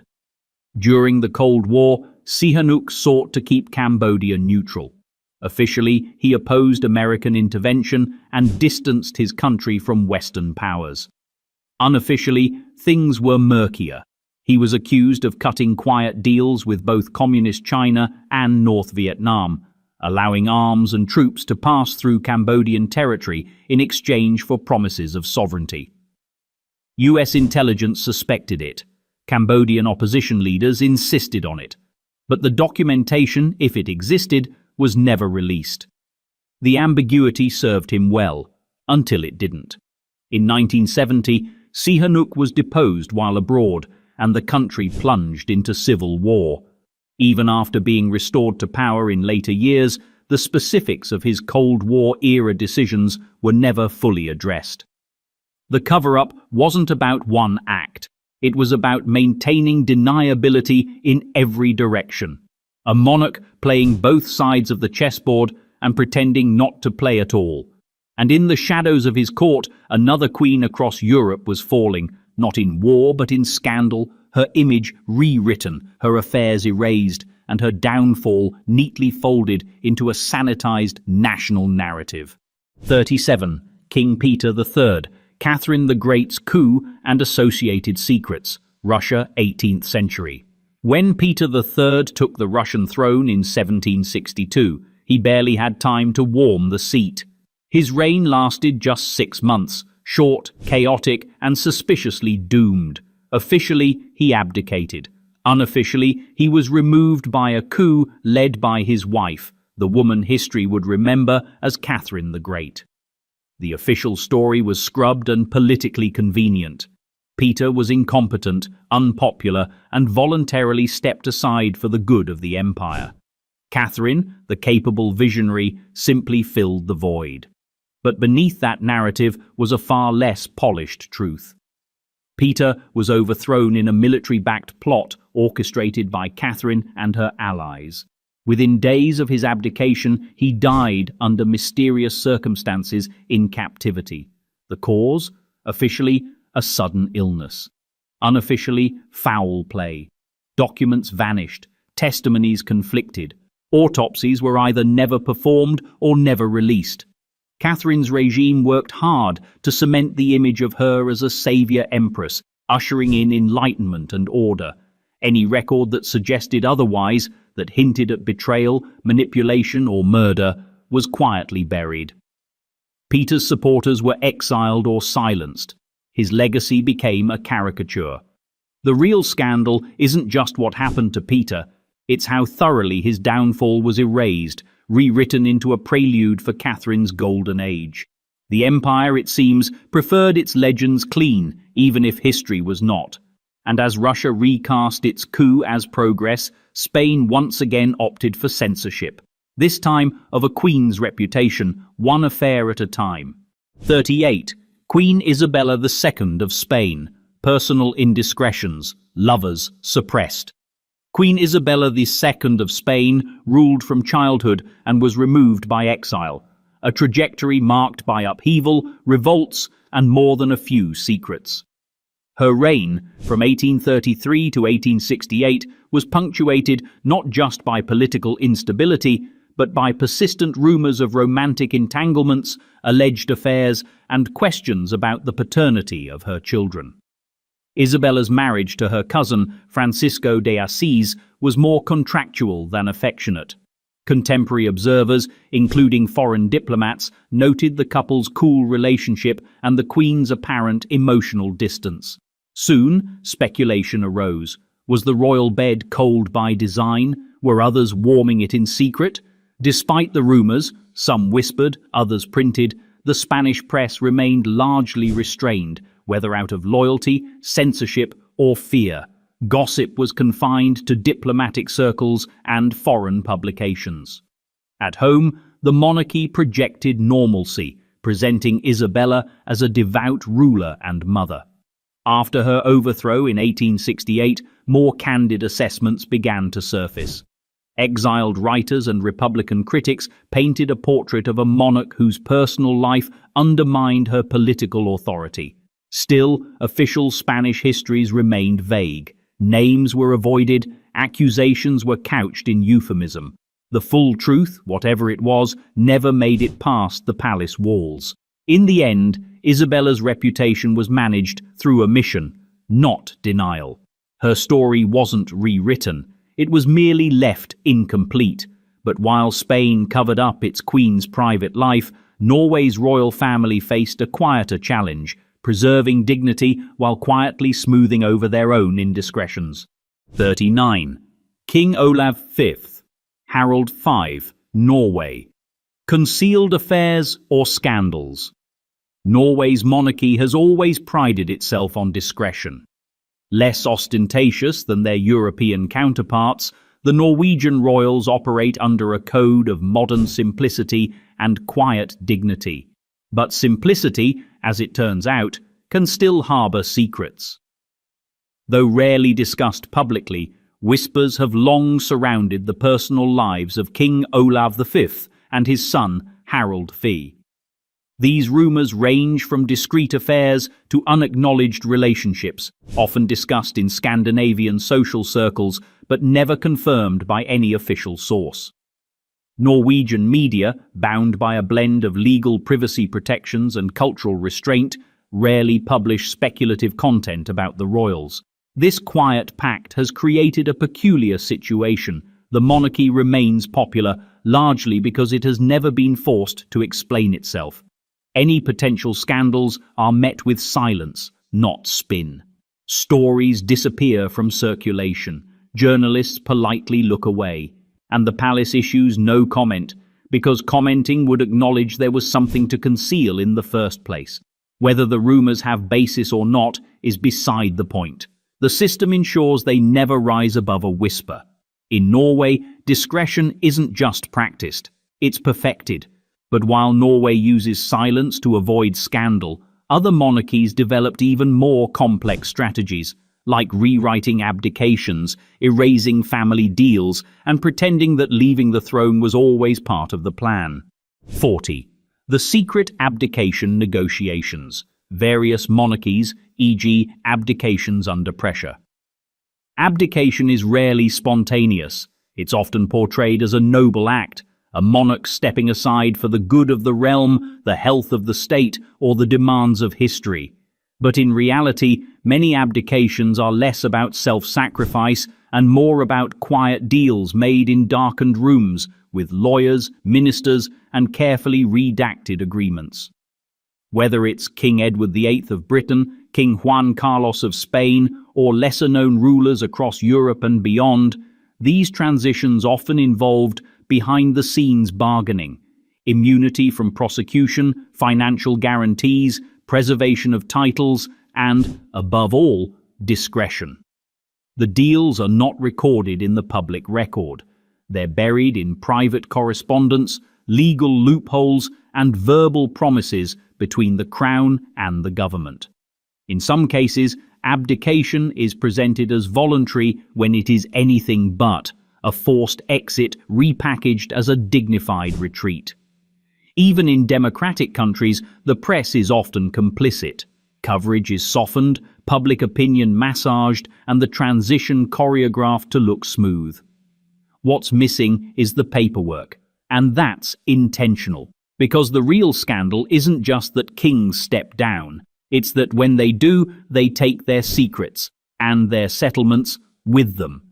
And in Denmark, where royal reputations are usually ironclad, even family disputes and illegitimate heirs have been gently swept aside by a long tradition of royal diplomacy and selective forgetting. 41. King Christian XIX, Prince Hans of Denmark, concealed family disputes. King Christian XIX of Denmark was known as the father-in-law of Europe, a monarch whose descendants occupied thrones across the continent. But his own family, far from being the picture of dynastic harmony, had its share of disputes, tensions, and whispered scandals. One of the more obscure royal enigmas involves Prince Hans, Christian IX's younger brother. Records of Hans's personal life are scarce, but stories persist of a long-standing family rift, possibly involving money, illegitimate children, or disputed titles. Whatever the issue, it was kept off the books. In Denmark, royal conflict rarely goes public. Issues are handled internally, quietly, professionally, and with just enough distance to make them disappear. Press coverage from the era was limited, and modern Danish historians often treat such matters as peripheral if they're mentioned at all. The palace has always maintained a policy of minimal disclosure. When personal matters threaten to become public, files go missing, interviews are declined, and time does the rest.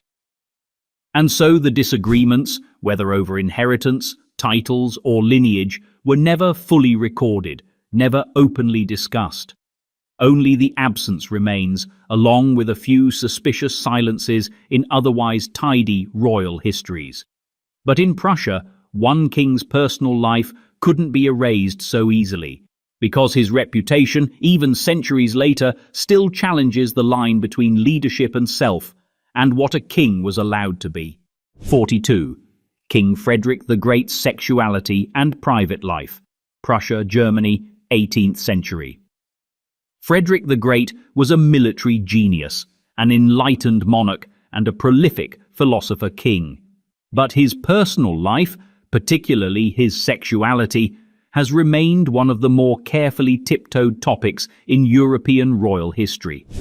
Never close to his wife, whom he reportedly avoided almost entirely, Frederick instead surrounded himself with male companions, kept a notably intimate circle, and filled his correspondence with language that suggested more than simple camaraderie.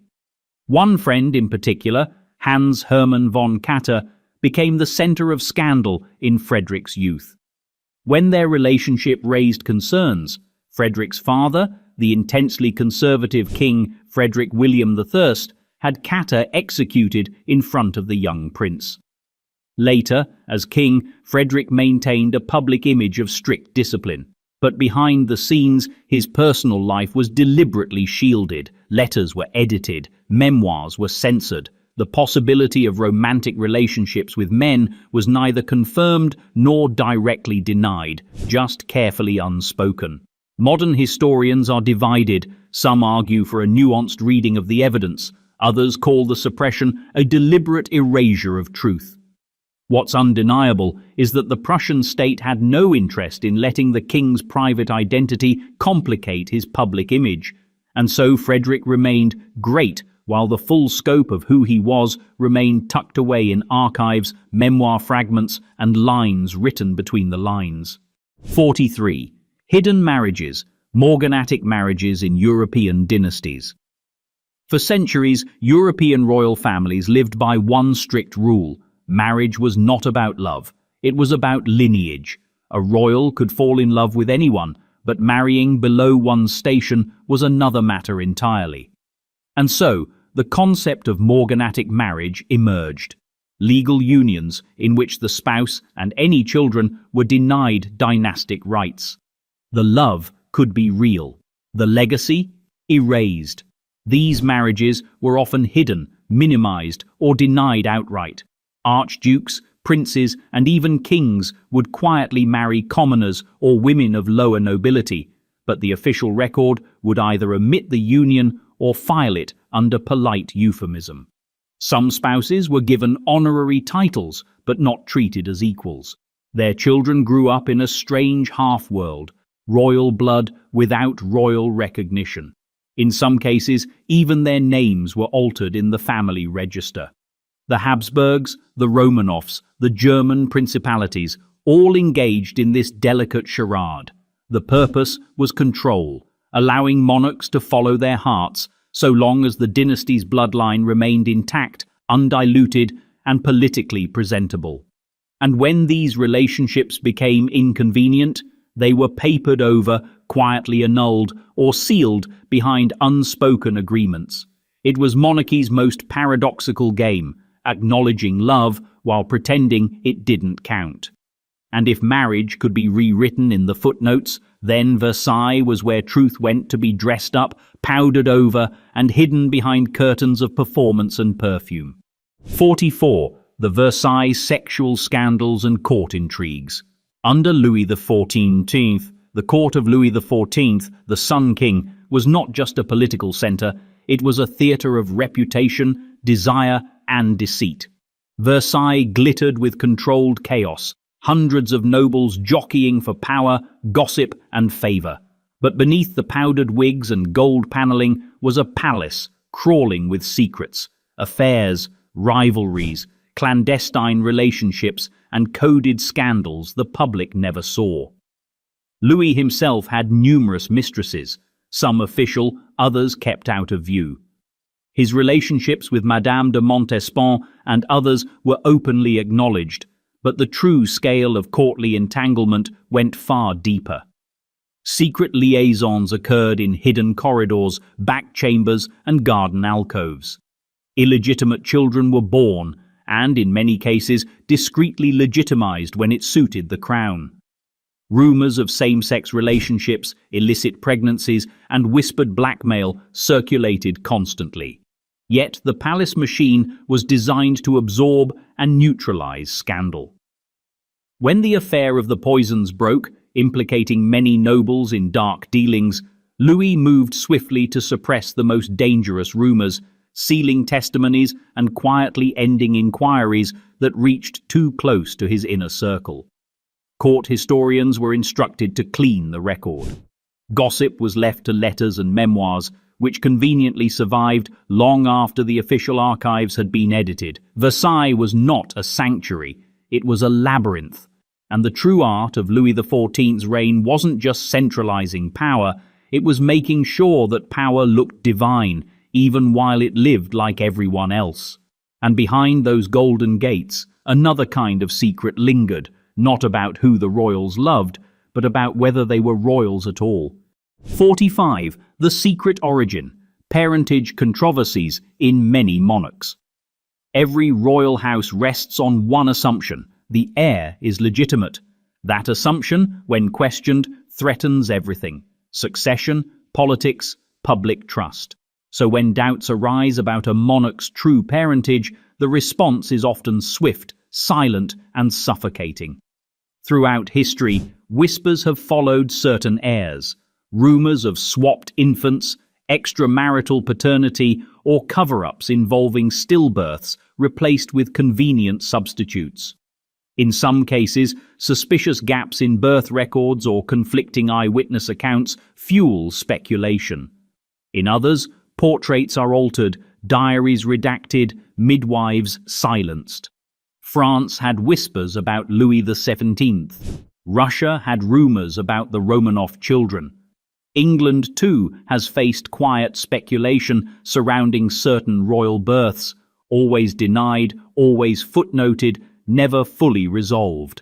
In monarchies where bloodline defines legitimacy, proving that a crown was inherited under false pretenses is more than a scandal. It's a constitutional crisis. So the solution has always been, don't dig too deep, or better yet, don't record the details in the first place. A prince's resemblance, a queen's timeline, a child born too soon or too late. These are mysteries left to historians, not courts. Because sometimes the crown isn't just inherited, it's protected at all costs. 46. King Constantine II, Greece. 20th century scandals. King Constantine II of Greece ascended the throne in 1964, young, athletic, and idealistic. But within a few turbulent years, his reign had unraveled. While his departure from the throne is officially chalked up to political instability and the rise of the military junta, many believe the monarchy's downfall had deeper roots: hidden financial deals, secret negotiations, and questionable loyalties. During his short reign, Constantine was accused of secretly supporting the military coup in 1967 before later attempting a failed counter-coup. The regime that followed treated him more like a liability than a monarch in exile. When he fled to Rome, it was the beginning of a long silence, both on his part and from the state. Later investigations and journalistic efforts hinted at undisclosed offshore assets, mysterious royal expenditures, and under-the-table agreements that helped facilitate his exit, including deals tied to the preservation of royal property and state compensation. But most records, if they exist, remain sealed or fragmented. Even after the monarchy was formally abolished by referendum in 1974, Constantine fought legal battles over property and titles, battles that shed only partial light on the complex financial and political ties still lingering between him and the Greek state. The official narrative stayed clean. The unofficial one remains murky, hidden behind decades of half-truths and diplomatic discretion. And while Constantine's secrets involved disappearing crowns and paperwork, another monarchy's silence centered on private romance, the kind too delicate or too complicated to reach official record. 47. King Hussein of Jordan, hidden romances, secret children.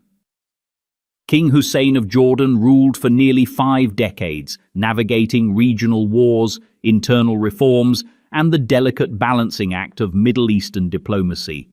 Outwardly, he was portrayed as a stable, modern monarch, a bridge between East and West.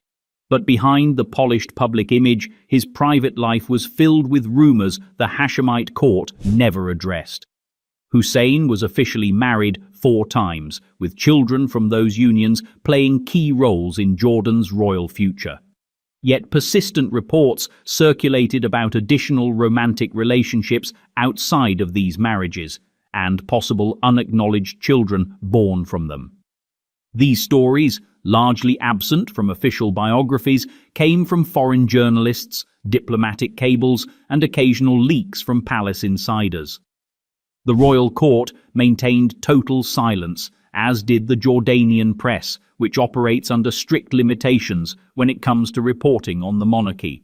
The state's strategy was simple: don't comment, don't deny, don't engage. The speculation rarely made it past whispers, not because the stories lacked detail, but because Jordanian society is built on respect for the monarchy, and the unspoken agreement that some questions are never asked.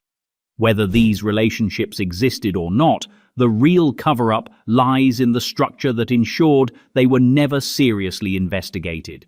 The palace could weather political storms, but personal controversy, that was simply edited out.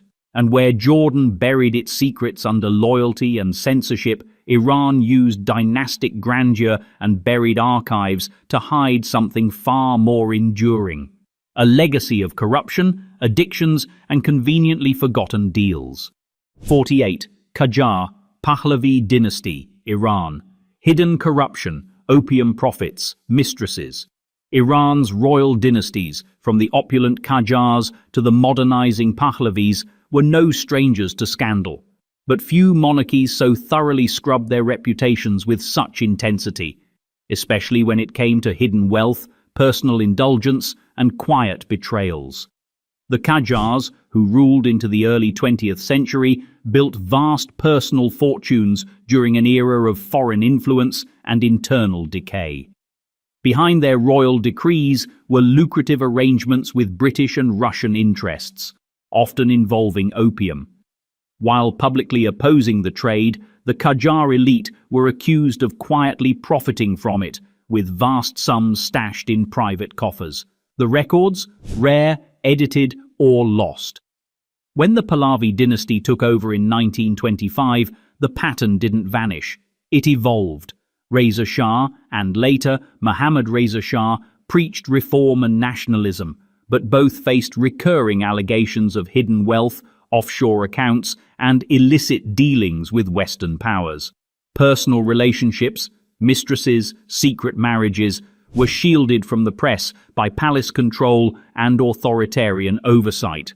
By the time of the 1979 revolution, the Shah's opponents accused him of everything from massive embezzlement to personal vice. While some claims were exaggerated, others were eerily plausible.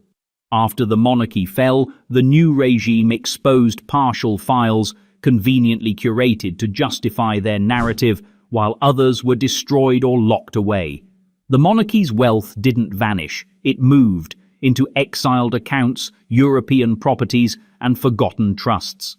And the truth about how it got there? Still untold, still protected by what monarchies do best: selective memory. 49. Mughal emperors' private intrigues and suppressed histories. India was South Asia. The Mughal emperors of India weren't just rulers, they were builders of cities, curators of art, patrons of poets, and, less publicly, managers of secrets. Their chronicles are filled with grandeur and lineage, lineage and grandeur, and just enough edited drama to keep court historians in business.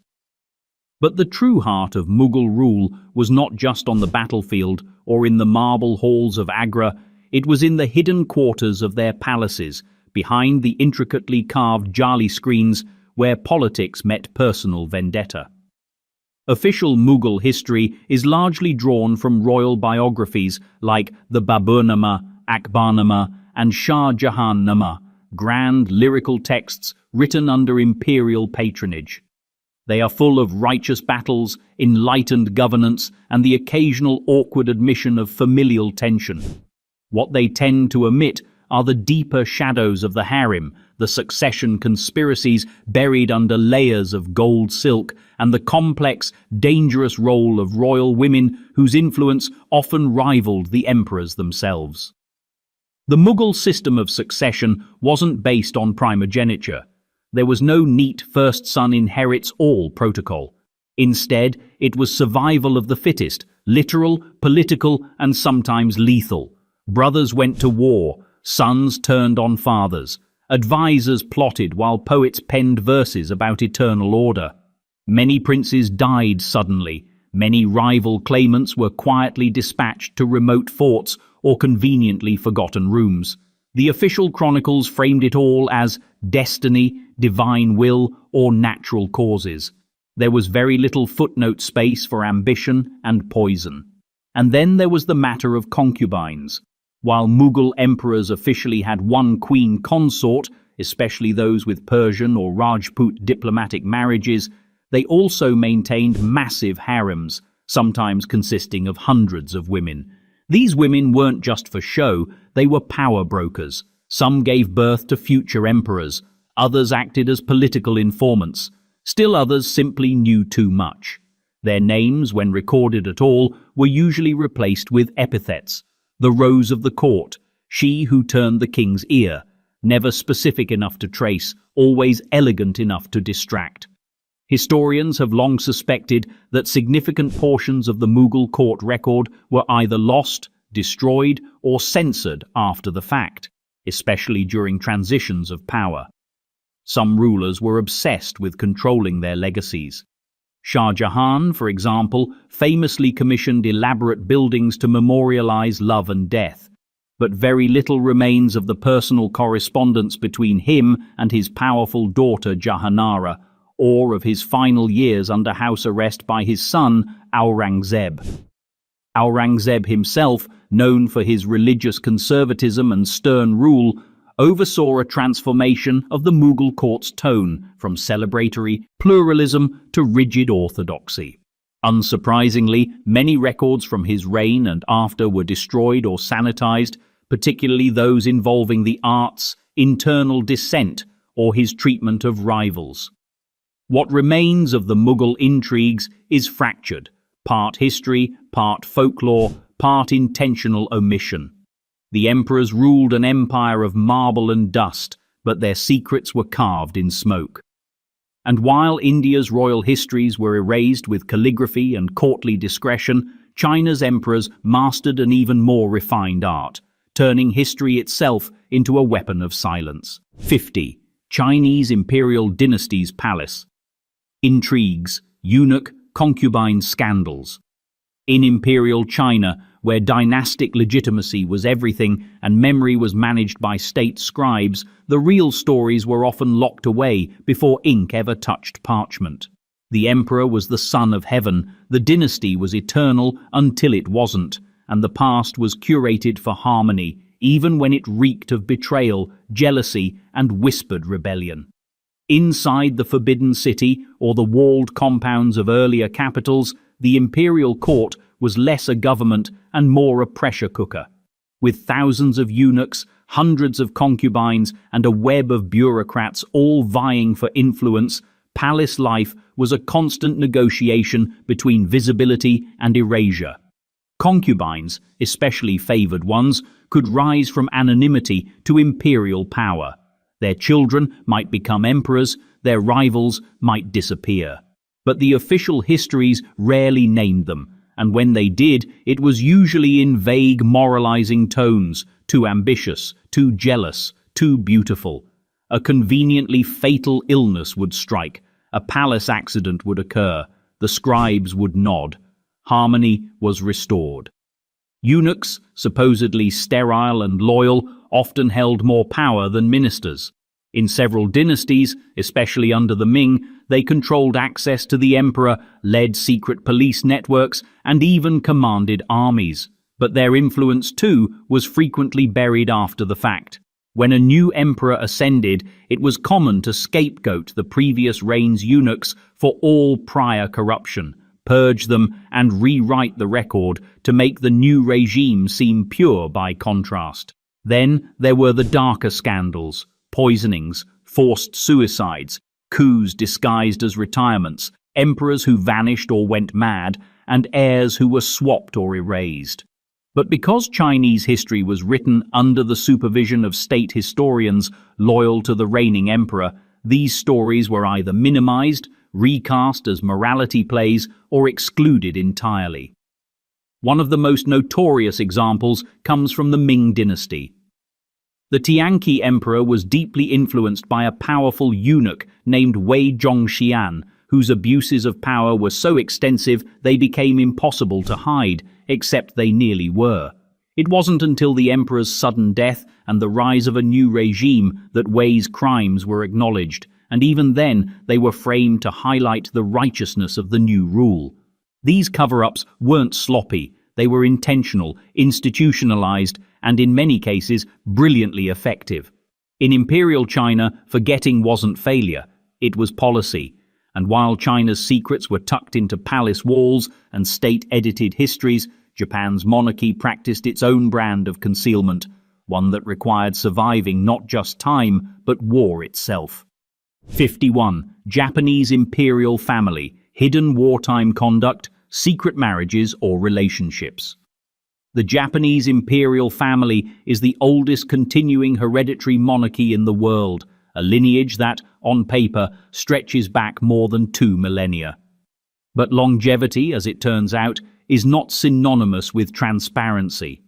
In the 20th century, particularly during and after World War II, the Japanese monarchy became one of the most carefully managed institutions in modern history. Emperor Hirohito, who reigned from 1926 to 1989, was publicly depicted as a passive figurehead during the war. Official narratives insisted he was kept at a distance from military decisions and that Japan's militarist aggression was carried out without his full knowledge or approval. But documents uncovered decades later told a more complicated story.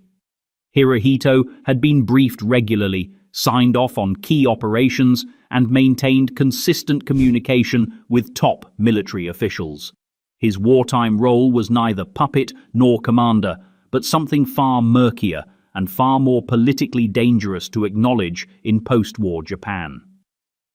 After the war, US occupation forces, led by General MacArthur, made a calculated decision: preserve the emperor to ensure stability and reframe his image for peace.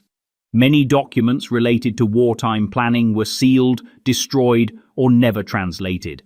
Hirohito remained on the throne until his death, untouched by tribunals, his legacy sanitized by necessity. But the imperial family's secrets extended beyond wartime politics. There were persistent rumors of secret relationships, hidden children, and unofficial unions, especially during the imperial transition from traditional court practices to a modern, constitutional monarchy. Concubines had once been part of the imperial household, but post-war reforms aimed to westernize the monarchy's image. Any record of unofficial partners or offspring was quietly buried in the imperial archives. The Japanese press, governed by a strong culture of self-censorship when it comes to the imperial family, never pursued these stories aggressively. To question the emperor's private life, especially in earlier decades, was considered a breach of national dignity. Today, the monarchy remains largely ceremonial, but the older ghosts haven't vanished. They're just kept out of public view, carefully protected by tradition, cultural reverence, and archival inaccessibility. Because in Japan, as in every palace from Paris to Peking, the true royal power lies not just in bloodlines, but in the ability to hide them. 52. King Leopold II of Belgium, brutal colonial abuses, suppressed. King Leopold II is remembered in Belgium as a builder of grand boulevards, ornate buildings, and regal gardens. Statues once cast him in heroic poses, presiding over a golden era of national expansion. But the most enduring legacy of his reign wasn't constructed in stone. It was carved in silence. Leopold's private project, the Congo Free State, was presented as a humanitarian mission, a civilizing effort in the heart of Africa. In reality, it was one of the most devastating colonial regimes in modern history, and one of the most thoroughly concealed. From 1885 to 1908, the Congo Free State was Leopold's personal possession, not an official Belgian colony. This legal distinction allowed him to run it like a private business empire. Under the pretense of abolitionism and missionary work, his regime extracted vast wealth from Congo's land, particularly through rubber and ivory. To meet production quotas, local populations were subjected to forced labor, brutal punishment, and systemic terror. Villages were razed, families torn apart, entire communities depopulated. And yet, for years, the Belgian public, and much of Europe, knew very little. Leopold oversaw a sophisticated propaganda machine. He funded philanthropic conferences, donated to churches, and planted favorable press stories. Critics were dismissed as radicals or unpatriotic. Missionaries and whistleblowers who spoke out were silenced or discredited. Documents were doctored, reports buried. Even photography, the emerging tool of truth-telling, was contested and censored when it exposed the regime's excesses. It wasn't until the early 1900s, thanks to activists like E.D. Morel and Roger Casement, that the full scale of the atrocities began to leak into public awareness. But by then, the damage had been done. Millions of lives lost or ruined, and very little official accountability. In 1908, under mounting international pressure, Leopold relinquished control of the Congo to the Belgian state. The transition was spun as reform. In practice, many of the exploitative systems continued under a new name, and Leopold's personal wealth remained untouched. After his death, the Belgian government gained control of his archives and had the opportunity to tell the truth. Instead, they continued the cover-up. Schoolbooks remained vague. Public discourse avoided the topic. Even today, the debate over his statues and memorials reveals how successful the original campaign of silence was. Because this wasn't just a royal scandal, it was a national amnesia, a carefully maintained forgetting, orchestrated by a king who understood the power of erasure. And as monarchs learned to hide their darkest legacies behind borders and bureaucracy, others found more creative ways to disguise wealth, not in blood or conquest, but in ledgers that never reached the light. 53. The secret estates, wealth holdings by monarchs via offshore companies. Foundations. Modern monarchs, unlike their imperial predecessors, are often constitutional figures, reigning but not ruling, ceremonial rather than commanding. Yet even in systems where the monarchy is stripped of direct political power, one realm remains oddly untouched by scrutiny: money. Across Europe, the Middle East, and other constitutional monarchies, there have been persistent reports and investigations into the hidden financial holdings of royal families. Secret estates, offshore accounts, and wealth quietly managed through a maze of shell companies and tax-advantaged foundations. On paper, many monarchs receive state funding, often presented as transparent, audited, and allocated strictly for official duties. But behind this public budget lies another economy entirely.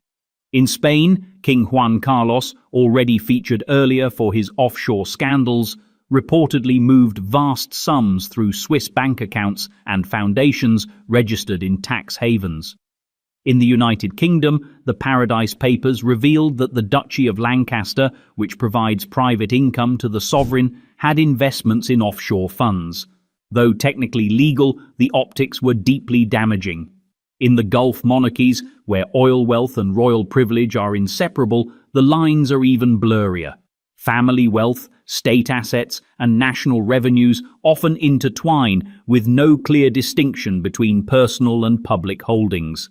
Attempts to track this money frequently hit a wall of legal secrecy, diplomatic immunity, or simply national security.